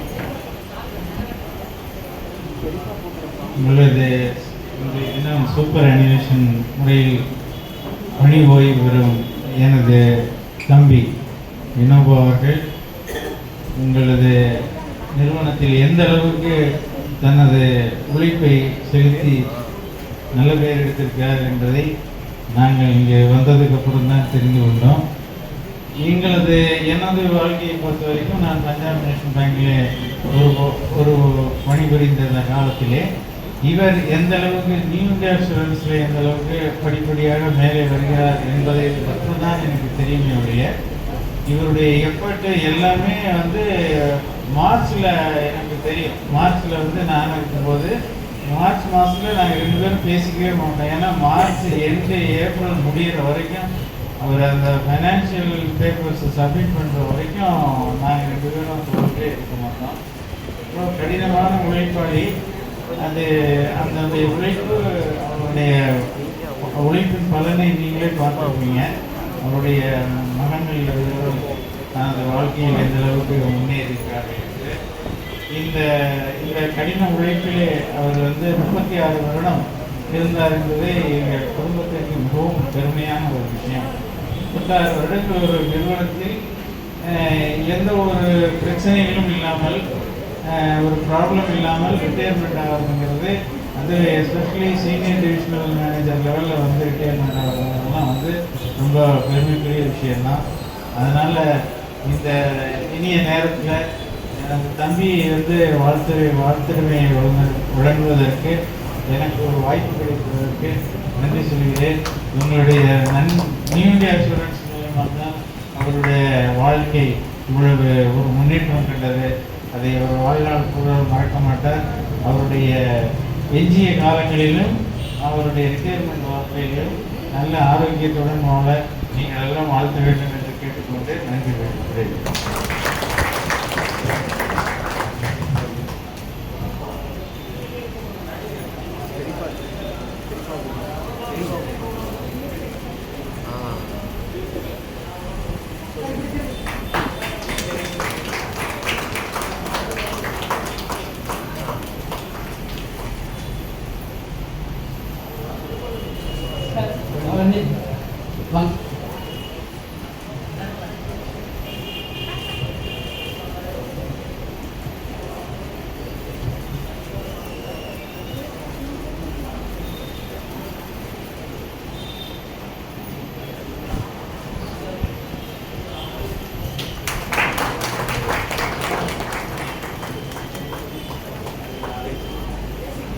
கண்டிப்பா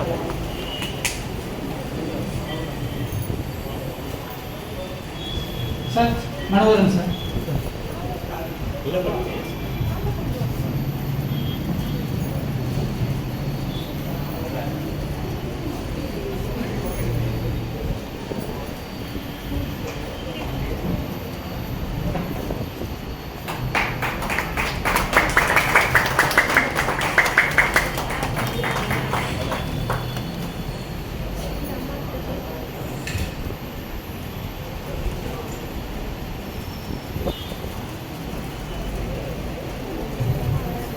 இன்னும் ஒரு 10 நிமிடங்களில் இந்த விழா முடிவடைகிறது. வினோபா சார் அவர்கள் ஏற்புரை வழங்குவதற்கும் ஒரு 5 நிமிடத்தில் ஒரு கதை. எல்லாத்துக்கும் தெரிஞ்சுக்காது தான். விறகு வெட்டி ஒருத்தர் தான் தினசரி ஏரிக்கு போய் விறகு வெட்டி அந்த வருமானத்தை தான் தனது குடும்பத்தை நடத்திட்டு இருக்கான். ஒரு நாள் விறகு வெட்டிட்டு இருக்கிறப்ப அந்த கோடாரி ஏரியில் விழுந்துச்சு. அவங்க வனதேவதையை நினச்சி அழுகிறான். அந்த ஒரு கோடாரி தான் என்னுடைய வாழ்க்கையை காப்பாற்றிட்டு, அந்த கோடாரி ஏரியில் விழுந்துருச்சு, நான் இனிமேல் என்ன செய்யறது அப்படின்னு அழுகிறான். உடனே வனதேவதை நேரில் எதுக்காக அழுகிறேன்னா எனக்கு கோடாரி இந்த ஏரியில் விழுந்துருச்சு அப்படின்னு சொல்கிறான். உடனே வனதேவதை அந்த கோடாரியை எடுத்து கொடுத்துட்றாங்க. அப்புறம் அவங்க எடுத்துகிட்டு கொடுக்குறப்ப அது வைர கோடாரி. இந்தாப்பா உன்னுடைய கோடாரின்னு சொன்னோன்னா அவன் இது என்னது இல்லையே அப்படின்னு சொல்லிட்டான். உடனே அப்புறமா அந்த வடதேவதை ஏரிக்குள்ள மூழ்கி அப்புறம் ஒரு தங்க கோடாரி எடுத்துட்டு கொடுக்குறாங்க. அந்த தங்க கோடாரியும் பார்த்துட்டு இது என்னது இல்லையா அப்படின்ட்டான். அப்புறமா அந்த வனதேவதை தண்ணியில் போய் அப்புறம் கொண்டுட்டு வருது, அதுதான் அவனுடைய உண்மையான கோடாரி. இதுதான் என்னுடைய கோடாரின்னு சொல்லி அவன் நேர்மையை பாராட்டி அந்த 3 கோடாரியுமே அந்த விறகு வண்டிக்கு அந்த வனதேவதை கொடுத்துட்டாங்க. இப்போ அவன் அந்த வைர கோடாரி தங்க கோடாரிலாம் இருந்ததுனால நல்லா விற்று பெரிய கோடீஸ்வரன் ஆகிட்டான். அப்புறம் தனது குடும்பத்தையும் கூட்டிக்கிட்டு விழாவுக்கு போகிறான். விழாவில் மனைவி காணும்.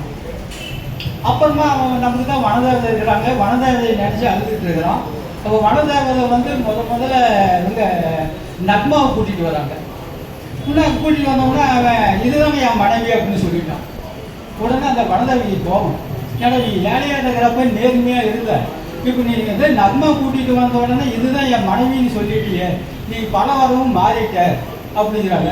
இன்னும் அவன் சொல்கிறான், இல்லைங்க வனதேவதை, நீங்கள் அடுத்தது ஐஸ்வர்யாவை கூட்டிகிட்டு வருவீங்க, 3ஆவதாக என் மனைவி கூட்டிகிட்டு வருவீங்க, இதுதான் என் மனைவின்னு சொல்லுவேன், என் நேர்மையை பாராட்டி நீங்கள் 3 பேரையும் சொல்லி கூட்டிகிட்டு போவீங்க, நான் எப்படி அதனால தான் நான் அந்த ஃபஸ்ட் எடுக்கணும்னு சொல்லிட்டேன் அப்படின்னு சொல்கிறான். அது ஒரு சம்பாதிக்காக அந்த கதை. அடுத்தபடியாக நம்முடைய வாழ்த்துறையை ஏற்று அவற்றை ஏற்புரை வழங்குமாறு நம்மிடமிருந்து விடைபெறுகின்ற அன்பு நண்பர் வினோபா அவர்கள் இப்பொழுது ஏற்புரை வழங்கும்.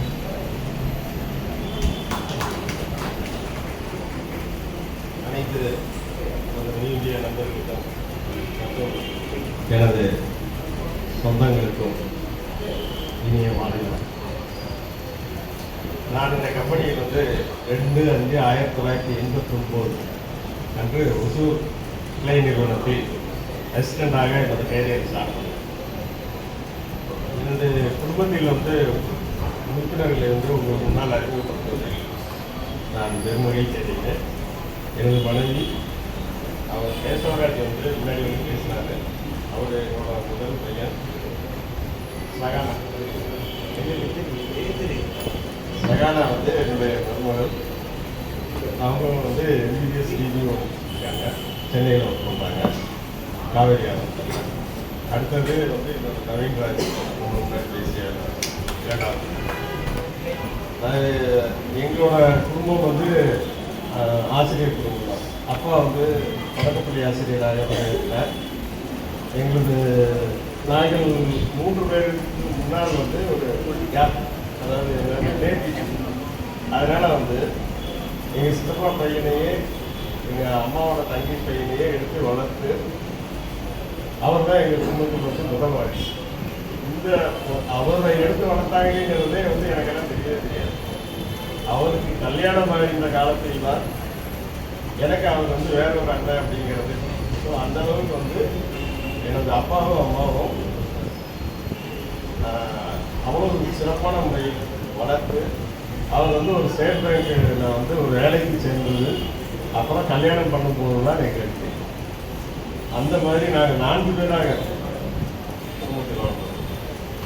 அண்ணன் வந்து பெரிய அண்ணன் வந்து பஞ்சாப் நேஷனல் பேங்க்ல மல்லிகார்ஜுன் இருக்காரு. அவர் வந்து பஞ்சாப் நேஷனல் பேங்க்ல ஆஃபீஸராக இருக்காரு. அண்ணி வந்து அட்மினிஸ்ட்ரேட்டராக நடுவில் ஸ்டீல் ஒர்க் பண்ணிட்டு இருக்காங்க. அவங்க என்ன பாருங்க. அடுத்தது வந்து அவர்களுக்கு வந்து 2 பசங்க. ஒருத்தர் வந்து சென்னையில் இருக்கு அப்படி மகேந்திரா ஸ்டீல். அவங்க மருமகள் வந்து TVS group of companies work பண்ணுவாங்க. இன்னொரு பையன் வந்து என்னோட கேசவராஜோட சேம் டேட் ஆஃப் பர்த் இருக்கிற தினேஷ். இப்போ வந்து அவங்க கத்தாரில் இருக்காரு. அடுத்து வந்து என்னுடைய 2வது அண்ணன் வேணுகோபால். அவர் வந்து கிளீன் ட்ரெயினில் பணியாற்றி ஓய்வு பெற்றாரு. அவங்க மனைவி வந்து அவங்க வந்து அவங்களுக்கு வந்து 2 குழந்தைகள். ஒரு வந்து சரண்யா பெரிய பொண்ணு. அவங்களோட குழந்தைங்க அதனால் அடுத்தது வந்து கார்த்தின்ற பையன் வந்து அவங்க வந்து கரூர் கலெக்டரேட் வந்து ஒர்க் பண்ணுறாங்க. ஸோ இது வந்து எங்களுடைய குடும்பம். எங்களுடைய ஸ்கூலு லைஃப் காலேஜ் எல்லாம் பார்த்தீங்கன்னா எல்லாமே நாமக்கல் தான். அப்பொழுதெல்லாம் வந்து நம்மளுக்கு மாதிரி இந்த மெட்ரிகுலேஷன் ஸ்கூலு கான்வென்ட் இதெல்லாம் கிடையாது. நாமக்கல்லில் வந்து எஸ்பிஎம் ஸ்கூல் என்ற ஒரு அரசு உதவி பெறும் பள்ளியில் தான் எங்களுடைய வாழ்க்கையை ஆரம்பித்தது. அடுத்ததாக government higher secondary school for men அப்படின்னு தனியாக ஆண்களுக்குன்னு ஒரு தனியார் ஸ்கூல், லேடிஸ்க்குன்னு ஒரு தனியார் ஸ்கூல், கவர்மெண்ட் ஸ்கூல். ஸோ அதில் தான் நாங்கள் வந்து எங்களுடைய கல்விப்பணி கல்லூரியில் ஜாயின் பண்ணும்போது நான் வந்து வேலூரில் இருக்கக்கூடிய கந்தசாமி கட்டர் காலேஜில் வந்து காலேஜ் முடித்தேன். பிசிசி முடித்தேன். 85 முடித்தேன். 85 இந்த எக்ஸாம்லாம் அட்டன் பண்ணிட்டேன். அப்ளை பண்ணேன். ஃபஸ்ட் இன்டர்வியூவே வந்து எனக்கு நியூ இந்தியாவில் தான். அதுக்கு அடுத்து அப்புறம் வந்து எல்ஐசி டெவலப்மெண்ட் பாகிஸ்தான் போட்டேன். அது ஒன்று தான் நான் வாழ்க்கையில் வந்து சக்ஸஸ் ஆகலை. அதுக்கப்புறம் செலக்ட் ஆகலை. எக்ஸாம் கிளியர் பண்ணேன். இன்டர்வியூ வந்துருச்சு. அடுத்து வந்து 3ஆவது வந்து டிஎன்பிஎஸ்சியில் செலக்ட் ஆகும். டிஎன்பிஎஸ்சியில் கொடுத்தது சீனியர் இன்ஸ்பெக்டராக கோஆப்ரேட்டிவ் டிபார்ட்மெண்ட். அங்கே ஒரு 6 மாதம் வந்து பணியாற்றினேன். கரூர்லேயே வீட்டில் இருந்து அண்ணா வீட்டில் இருந்து எல்லாம் ஜாயிண்டாக தான் இருந்தோம். எல்லாம் போயிட்டு இருந்தோம். அப்புறம் அந்த பணியில் வந்து எனக்கு ஒரு திருப்தி இல்லை. ஆனால் அப்பொழுதே வந்து அங்கே வந்து 70 ரூபா பேசி நம்ம ஜாயின் பண்ணும்போது இந்தியாவில் 550 ரூபா பேசி இல்லைங்களா, 550 ரூபா பேசி எல்லாரும் வந்து என்னோட நண்பர்கள்லாம் சொன்னாங்க, ஏன் வந்து நீங்கள் வந்து அதை விட்டு நீங்கள் வர அங்கே ஒரு செல்ஃப் சாட்டிஸ்ஃபேக்ஷன் இல்லை. 2வது இதில் இருக்கக்கூடிய ஒரு அபரிதமான ஒரு வளர்ச்சி வந்து ஸ்டேட் பை ஸ்டேட் ப்ரொமோஷன் அப்படிங்கிறதெல்லாம் ஸ்டேட் கவர்மெண்ட்டில் அவ்வளோ பாசிட்டிவ் இல்லை. ஸோ அதை விட்டுட்டு நான் வந்து இங்கே வந்து ஜாயின் பண்ணேன். 2009 ஒசூரில் ஜாயின் பண்ணேன். அப்போ வந்து எனக்கு வந்து ஆர்மி ஆலியான்னு சொல்லிட்டு ஒரு குஜராத்தி மேனேஜர் இருந்தார். அவர் தான் எனக்கு வந்து ஃபஸ்ட்டு இன்சூரன்ஸ்னால் என்னன்னு சொல்லி கொடுத்தவரே வந்தோம். அவர் வந்து இன்னொரு சொல்கிறேன் நீங்கள் கேள்விப்பட்டிருக்கேன். ஆனால் கம்பெனியில் வந்து நம்ம ஒரு சின்ன டேமேஜஸ் அப் டு 20,000 வரைக்கும் இருந்தால் பார்க்கக்கூடிய அந்த பணியை வந்து அவர் வந்து ஆஸ் அ பிரான்ச் மேனேஜராகவே அவர் செஞ்சார்.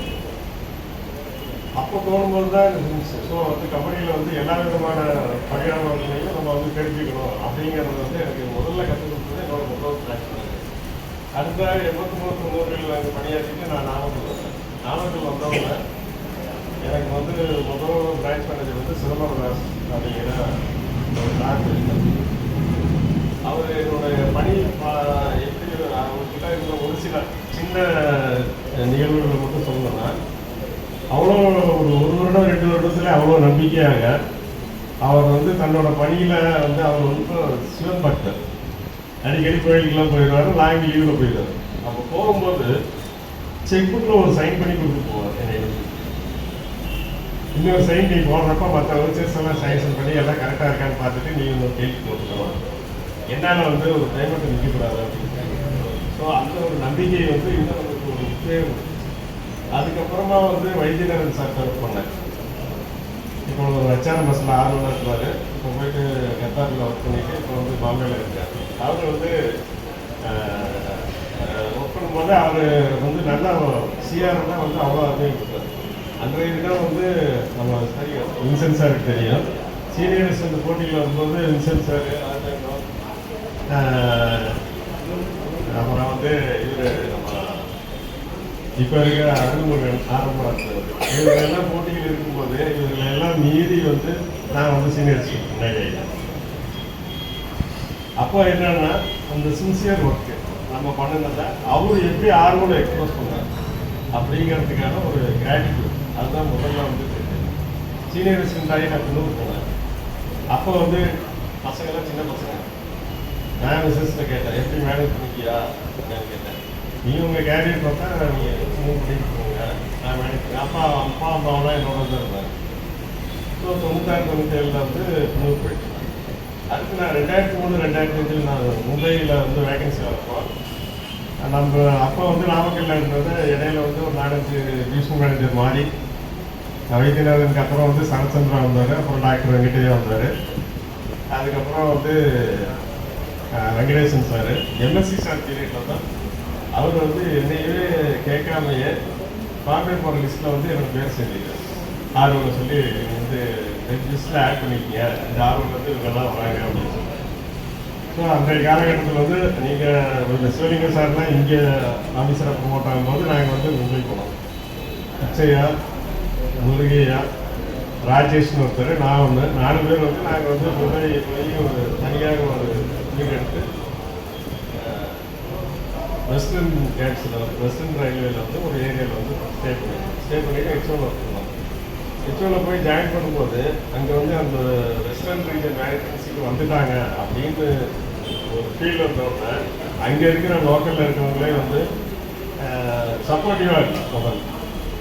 ரெண்டாவது என்ன காரணம்னா அவங்களோட நம்ம வந்து ஹார்ட் ஒர்க் பண்ணுறோம், சின்சியராக இருக்கோம், அவங்கள வந்து சூப்பர் பண்ணி வந்துடுறோம் அப்படின்ற மாதிரி ஒரு மென்டாலிட்டி. அப்புறம் அப்போ வந்து ஹெச்ஓ போகிறப்போ வந்து நான் வந்து எஸ்டேட்டு எஸ்டாப்ளிஷ்மெண்ட் அந்த ஏசி இந்த 3 டிபார்ட்மெண்ட்டில் அக்கௌண்ட் செய்யப்போம். அப்போ வந்து நல்ல ஒரு மனம் கொடுக்கும். அதாவது நீங்கள் ஹெச்ஓவில் வந்து நான் யங்ஸ்டர்ஸ் சொல்கிறது என்னென்னா, ஹெச்ஓவில் வந்து நீங்கள் ஒர்க் பண்ணிங்கன்னா இங்கே ஒரு ஏஎம் இருக்கிறதுக்கும் அங்கே ஒரு ஏஎம்மாக இருக்கிறதுக்கும் அடுத்த ப்ரொமோஷனை பார்த்தீங்கன்னா உங்களுக்கு முன்னாடி அவங்க போயிடும். ஏன்னா அந்த அளவுக்கு அங்கே ஒரு எக்ஸ்போசர், ஒரு கைடன்ஸு, ஒரு ஒர்க்கிங் கல்ச்சர் அது வந்து அவ்வளோ டிஃப்ரெண்ட்டாக இருக்கும். அங்கே வந்து நாங்கள் ரொம்ப பக்கத்துல எல்லாம் ஹெச்ஓ பக்கத்துல எல்லாம் ஸ்டே பண்ணுறது. ஏன்னா நம்ம ஏரியா வந்து போர்ட்டில் வந்து நம்ம எட்டாலிஸ் சிட்டி இருக்கும். அதில் வந்து நீங்கள் 6 மணிக்கு மேலே அந்த ஏரியாவிலே நீங்கள் வந்து ட்ராவல் பண்ண முடியாது. ஏன்னா எல்லாமே செக்யூரிட்டி தேவை. 6 மணிக்கு மேலே எல்லாமே வந்து செக்யூரிட்டி கையில் இன்சார்ஜ் போயிடும். நீங்கள் அதுக்கு மேலே வேலை பார்த்தாலே நீங்கள் ஹெச்ஓவில் பர்மிஷன் வாங்கிட்டு செக்யூரிட்டி அலோவ் பண்ணால் தான் நீங்கள் பண்ண முடியும். ஸோ அந்த மாதிரி ஒரு இதில் வந்து நாங்கள் ட்ராவல் பண்ணுறது காலையில் வந்து ட்ராவலிங் டைம் தான் எங்களுக்கு வந்து 7:36 ட்ரெயின் பிடிக்கணும், இல்லைன்னா 7:43 ட்ரெயின். அப்போ தான் 9:50 முடிச்சாங்க. ஒரு 5 நிமிஷம் வாக்கில் வந்து ஹெச்ஓ போயிடலாம். ஆனால் ஹெச்ஓவில் வந்து 10:10க்கு வந்து அட்டண்டன்ஸ் க்ளோஸ் ஆகிடும். அதுக்கு மேலே வந்து நம்ம வந்து சைன் பண்ண முடியாது அட்டண்டன்ஸ். அப்போல்லாம் மேனுவல் சைன் பண்ணுறோம். ஆஃபீஸர்ஸ்க்கு மட்டும் தான் 10:10க்கு வந்து டிபார்ட்மெண்ட்லேருந்து எடுத்து போயிடுவாங்க. ஏழாவது வந்து அதனால் 10:10க்கு முன்னாடி யாரும் வந்து எக்ஸ்கியூஷன்லாம் கேட்க மாட்டாங்க. அதே மாதிரி ஒரு ஃபைல் நம்ம டேபிளுக்கு வந்துச்சுன்னா காலையில் வந்து ஒரு 10 மணிக்கு கொடுத்தாங்கன்னா 4 மணிக்குள்ள அதுக்கு ரிப்ளை கொடுப்பாங்க. 4 மணிக்குள்ள அந்த ஃபைல் வந்து நம்ம மேனேஜர் டேபிளுக்கு போயிடும். ஸோ அந்த மாதிரி ஒரு டிஃப்ரெண்ட்டான ஒரு ஒர்க்கிங் அட்மாஸ்பியர். அங்கே முடிச்சு திரும்பி வந்து நான் நாமக்கல் வந்தேன். நாமக்கல் வந்தோட வெங்கடேசன் சார் பீரியடில் சூரியன் சார் சொன்ன மாதிரி எனக்கு வந்து செக்ரட்டரி ஒரு ரெசிடென்ட் இருந்தாங்க. ஸோ அப்போ வந்து சார் சொன்ன மாதிரி இந்த ஜெனிசிஸில் வந்து அந்த மேனுவல் சாஃப்ட்வேர் பழைய டிஓ 30 நம்ம வந்து 60 வரும். அப்போ வர்றப்போ வந்து அவுட்ஸ்டாண்டிங் லைன்ஸ் வந்து எக்கச்சக்கமாக காட்டுது. அதாவது நம்மளுக்கு வந்து கவுண்டிங்லேயும் சரி க்ளோஸில் நின்றுச்சு.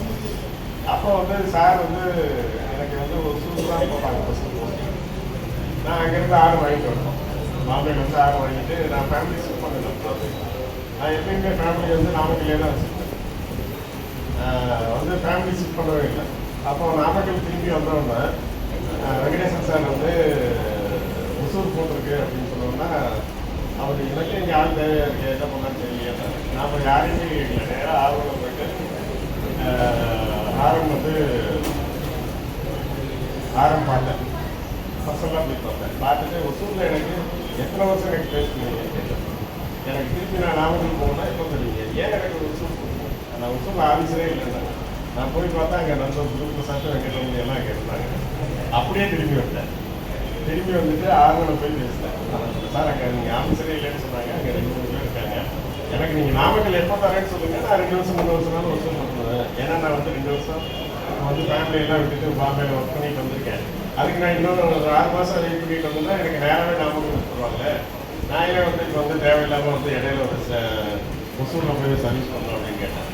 சரி உனக்கு எவ்வளோ நாள் லீவ் இருக்குன்னு கேட்டேன். எனக்கு மேக்ஸிமம் 250 550 நாள் இருக்குது சார். அப்போ நான் ஒசூர் உனக்கு ஆர்டர் போட்டேன்னா நீ லீவ்லேயே இருக்காது. அப்படியெல்லாம் இருக்க மாட்டேன் சார். நீங்கள் என்ன ஃபேவரோட சொல்லுங்கள் சார். கண்ட்ராய் சார். அவர் என்ன சொன்னார், ஒரிஜினல் ஆர்டர் வச்சுட்டு போவோம்.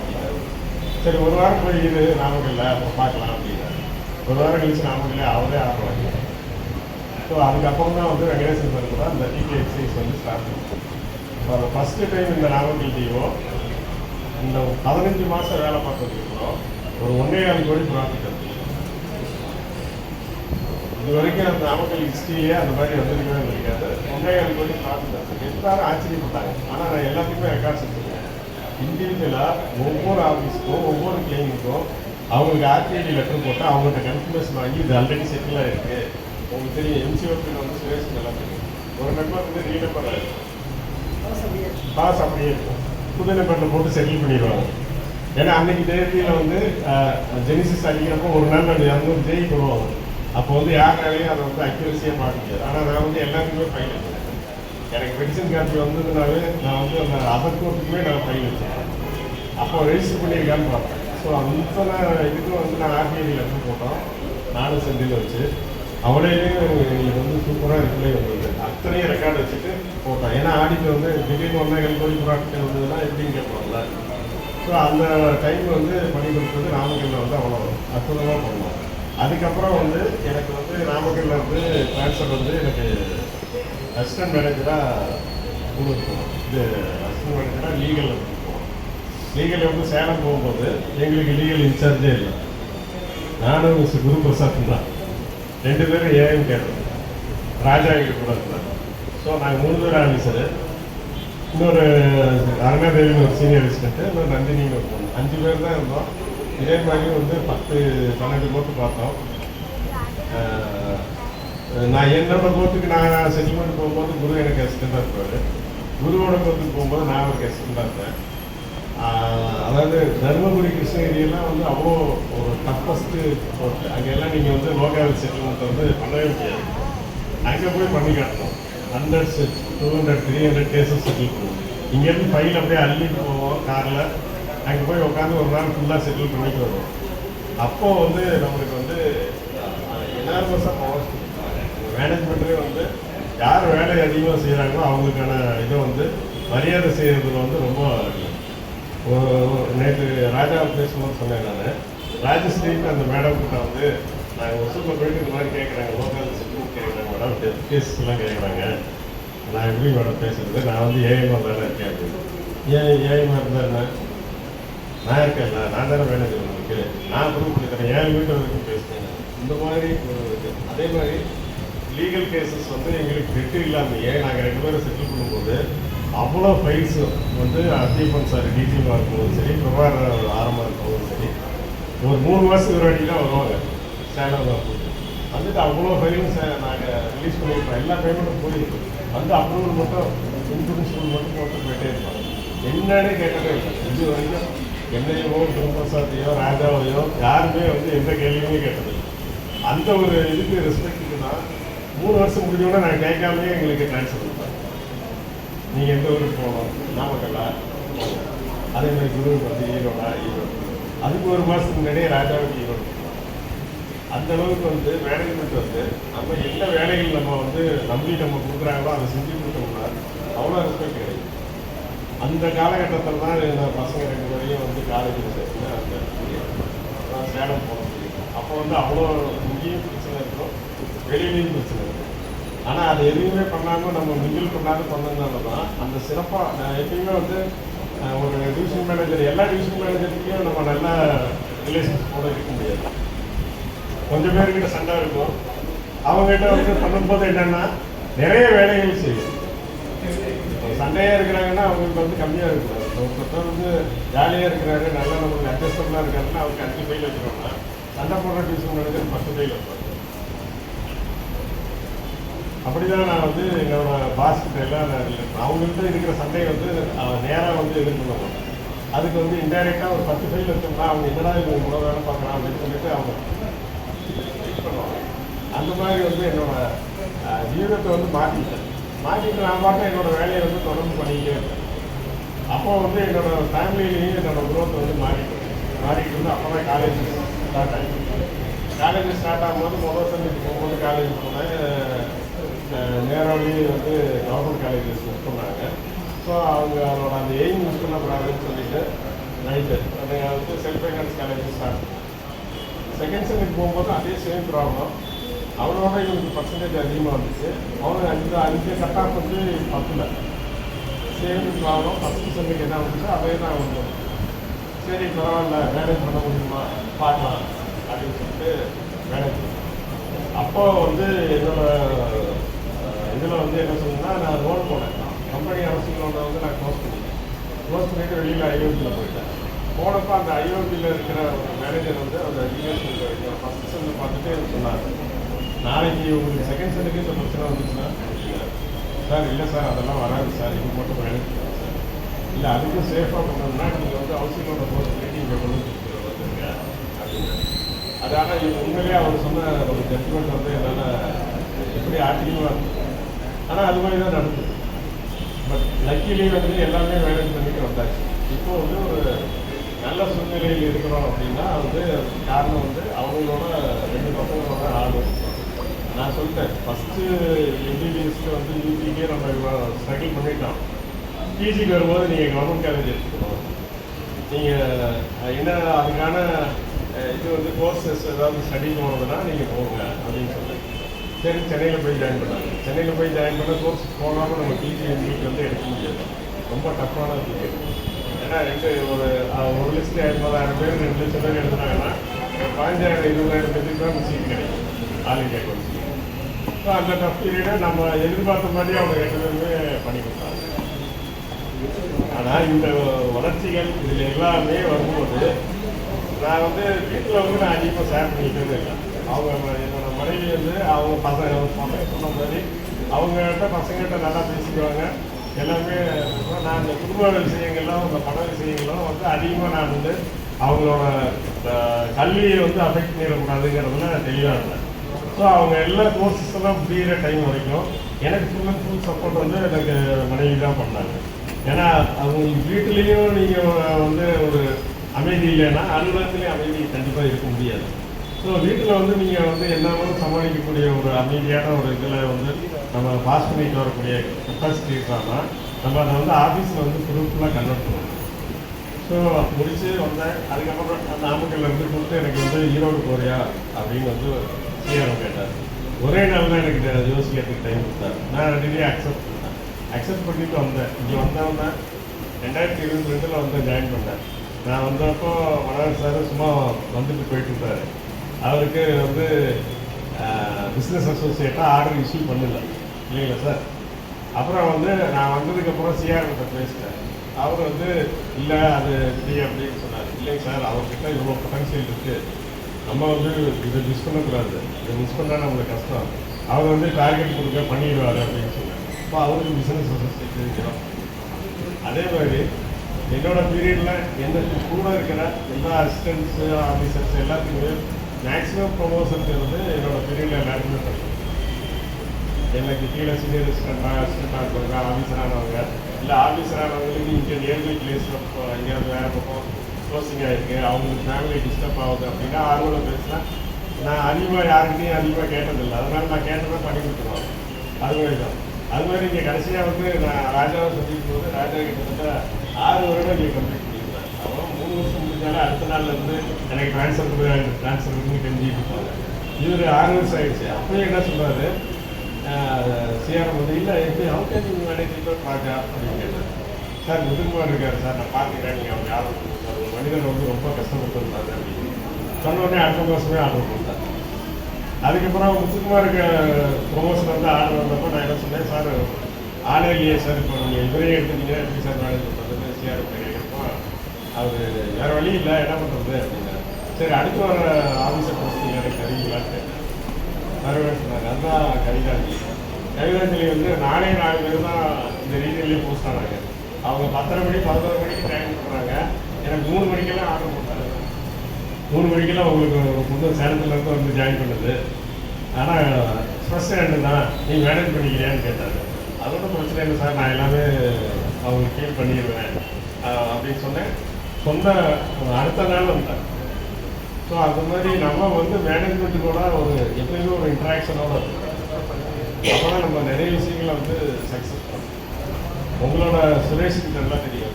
சுரேஷுக்கு வந்து 2 குதிரையில் ஓட சொன்னாங்க. அவரோட ஏஜுக்கு அவர் என்ன அளவுக்கு சர்வீஸில் இருக்கிறார். நீங்கள் பிஸ்னஸ் ஆஃபீஸ்லேயும் பாரு, எம்ஓவும் பாரு, ஒரு நாள் அங்கே போ, ஒரு நாள் வந்து லீகல் பாருங்கள். அப்போ நான் சீக்கிரமாக பயங்கரமாக ஆரம்பிச்சிட்டேன். சார் அது எப்படி சார் பார்த்துக்கல, அது முடியாது சார், யாராக இருந்தாலுமே முடியாது சார். ஒரு நாள் இங்கே இதோடைய இதே வேலை, டைரக்ஷனே வேலை, லீகலுங்கிறதே வேறு. அது அவர் பார்க்குற போக்கெல்லாம் ரொம்ப தப்பான தெரியாது. அது எப்போ க்ளோஸ் பண்ணிடலாம் சார். அப்படி தான் வந்து அந்த கட்டமும் இருந்தது. அது மாதிரி நம்ம வந்து ஒரு சில விஷயங்கள் வந்து தப்பாக தான் எடுத்தோம்.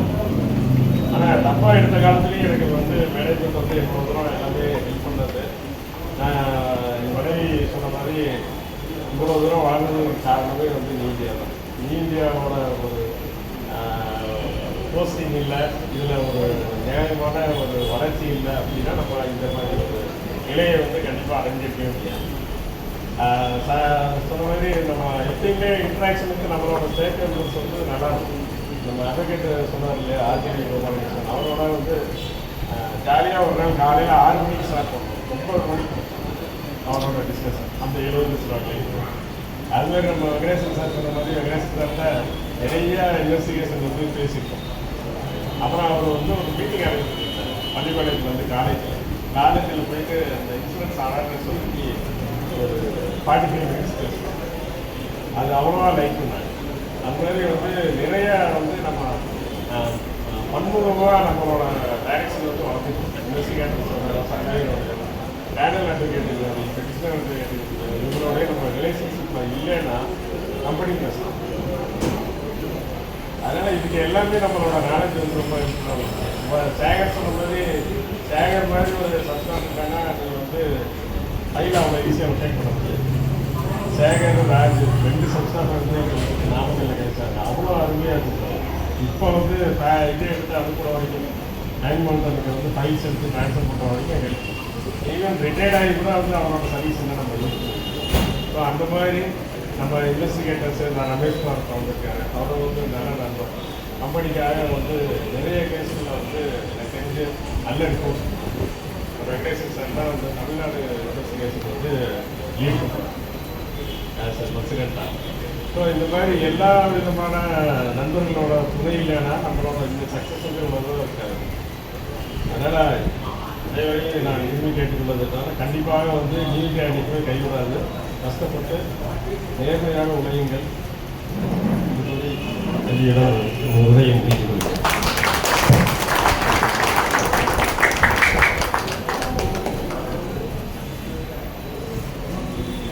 என்னுடைய இறுதி கட்டத்தில் வச்சிருக்கிறோம். ஏவுகணை நாயகன் அப்துல் கலாம் சொல்லுவார்கள், பிறப்பு என்பது ஒரு சாதாரண சம்பவம், அதை சரித்திரமாக மாற்றுவது அவருடைய வாழ்க்கை முறை என்று சொல்லுவார். அதுபோலதான் வினோவா அவர்கள் அலுவலகத்துக்கும் சரி தனது குடும்பத்துக்கும் சரி அவருடைய வாழ்க்கையை ஒரு சரித்திரமாகவே மாற்றிவிட்டார். உங்களுடைய இந்த சேவை அது இப்போ நம்மில் பாதி பேர் என்ன பண்ணுவோம், மெடிக்கல் லீவ்லாம் அப்படியே வச்சுருப்பாங்க, 240 நாள் இருக்கும். அந்த ரிட்டையர்மெண்ட் ஸ்டேஜ் வரும்போது அந்த லீவெல்லாம் டைம் பார்த்து கொஞ்சம் கொஞ்சமாக எடுத்துருவாங்க, வேஸ்ட் ஆகுதுன்ட்டு. ஆனால் இன்னைக்கு ரிட்டையர்மெண்ட் ஆகிற இந்த நாளிலையும் 43 லட்சம் ரூபாய் பிரீமியம் வாங்கின ஒரு பணி திருப்தியோடு அவர் செல்கிறார். இது எத்தனை பேருக்கு வாய்த்திருக்கும் என்று நமக்கு தெரியவில்லை. ஆக உங்களுடைய ஜாப் சாட்டிஸ்ஃபேக்ஷன் மிகவும். இன்னொரு முக்கியமான நிகழ்வு வந்து சொல்ல மறந்துட்டேன். 2022 நான் இங்கே வந்து ஜாயின் பண்ணேன் ஆஸ் டிவிஷன் மேனேஜராக, ஆஃபீஸ் இன்சார்ஜாக வந்துருக்கேன். அப்புறம் கன்ஃபர்மேஷன் வந்து டிவிஷன் மேனேஜர் ஆகி நான் இங்கேயே சீனியர் டிவிஷன் மேனேஜர் ஆகிறதுக்கு இந்த இதுதான் வந்து எனக்கு, அதாவது முதல் வருடத்தில் பண்ண ஒரு 15,25 லட்சம், அடுத்த வருடத்தில் பண்ண ஒரு 15,90. அதோட சென்ற பணியாண்டுக்கு வந்து நம்ம வந்து 1,45,00,000 அப்படிங்கிற லாபத்துடன் நம்ம வந்து இந்த பணியை வந்து நிறைவு செய்யணும். அது வந்து என்ன சொல்கிறோம்னா என்னோட டெவலப்மெண்ட் ஃபங்க்ஷனில் ஒரு ரைட்டிங் ரிட்டையர் ஆகும்போது இன்னைக்கு ஒரு 2 நாள் முன்னாடி வந்து நம்ம லீஸ் அக்ரிமெண்ட் சொல்லுவாங்க. அதாவது நம்ம இங்கே குடியிருக்கிறதுக்கான உரிமை அதை வந்து ஃபுல்லாக முடித்து புதன்கிழமை அன்றைக்கி வந்து சைன் பண்ணிட்டோம். 2027, 24, 27, 27, 30 வரைக்கும் இங்கே நம்ம ஆஃபீஸ் இந்த லீஸ் அக்ரிமெண்ட் பண்ணியாச்சு. அதற்கான அடுத்த ஏசி வந்து நம்ம 2 இன்சார்ஜ் இருக்காங்க, கணேஷும் ராஜேஷும் சேர்த்து முடிச்சு கொடுத்து இந்த ஆஃபீஸ் வந்து ஒரு எம்என்சி கம்பெனி மாதிரி நல்லா ஏசி போட்டு நல்லா பர்ஃபெக்டாக பண்ணி கொடுக்கணும்னு கேட்குறேன். இந்த லேட்டஸ்ட்டாக அர்ஜுன் சிவகுமாரனுடைய சீரிய முயற்சி இன்றைக்கு புதிய புள்ளியை வந்து வாங்கியிருக்கோம். அது இன்றைய தினம் வந்து சிஆர்எம் வந்து நம்ம டிஜி முன்னாடியே வந்து சொல்லியிருக்காரு. அந்த இந்த மாதிரி ஒரு பணி நிறைவோட மன சந்தோஷத்தோடு செய்வதற்கு எனக்கு ஈரோடு டிஓ தான் வாய்ப்பு கிடைத்தது. அதற்கு நன்றி. விழாவினுடைய இறுதி கட்டத்துக்கு வந்துவிட்டோம். நேஷனல் அந்தம் முடிந்தவுடன் நமது அனைவருடைய எழுந்து நின்று அனைவரின் கரகோஷத்தால் அவருடைய செய்த பணிக்கு நாம் மிகப்பெரிய விடையை கொடுத்து அனுப்ப வேண்டும் என கேட்டுக்கொண்டு இப்பொழுது நேஷனல் அந்தம்.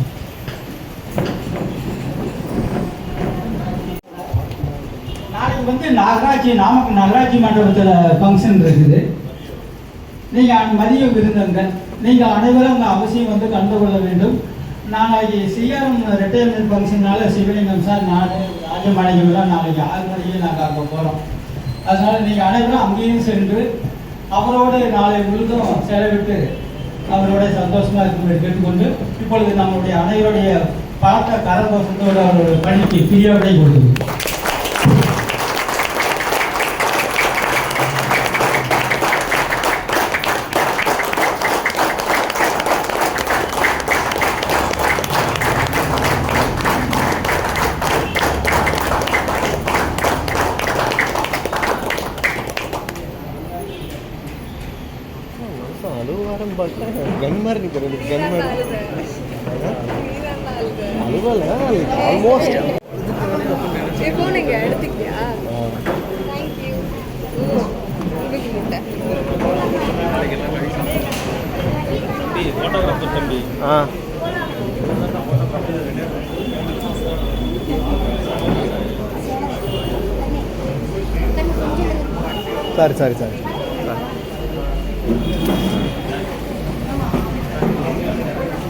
சரி அப்பா ஒரு நிமிஷம் இங்கே பாருங்கப்பா. வீடியோ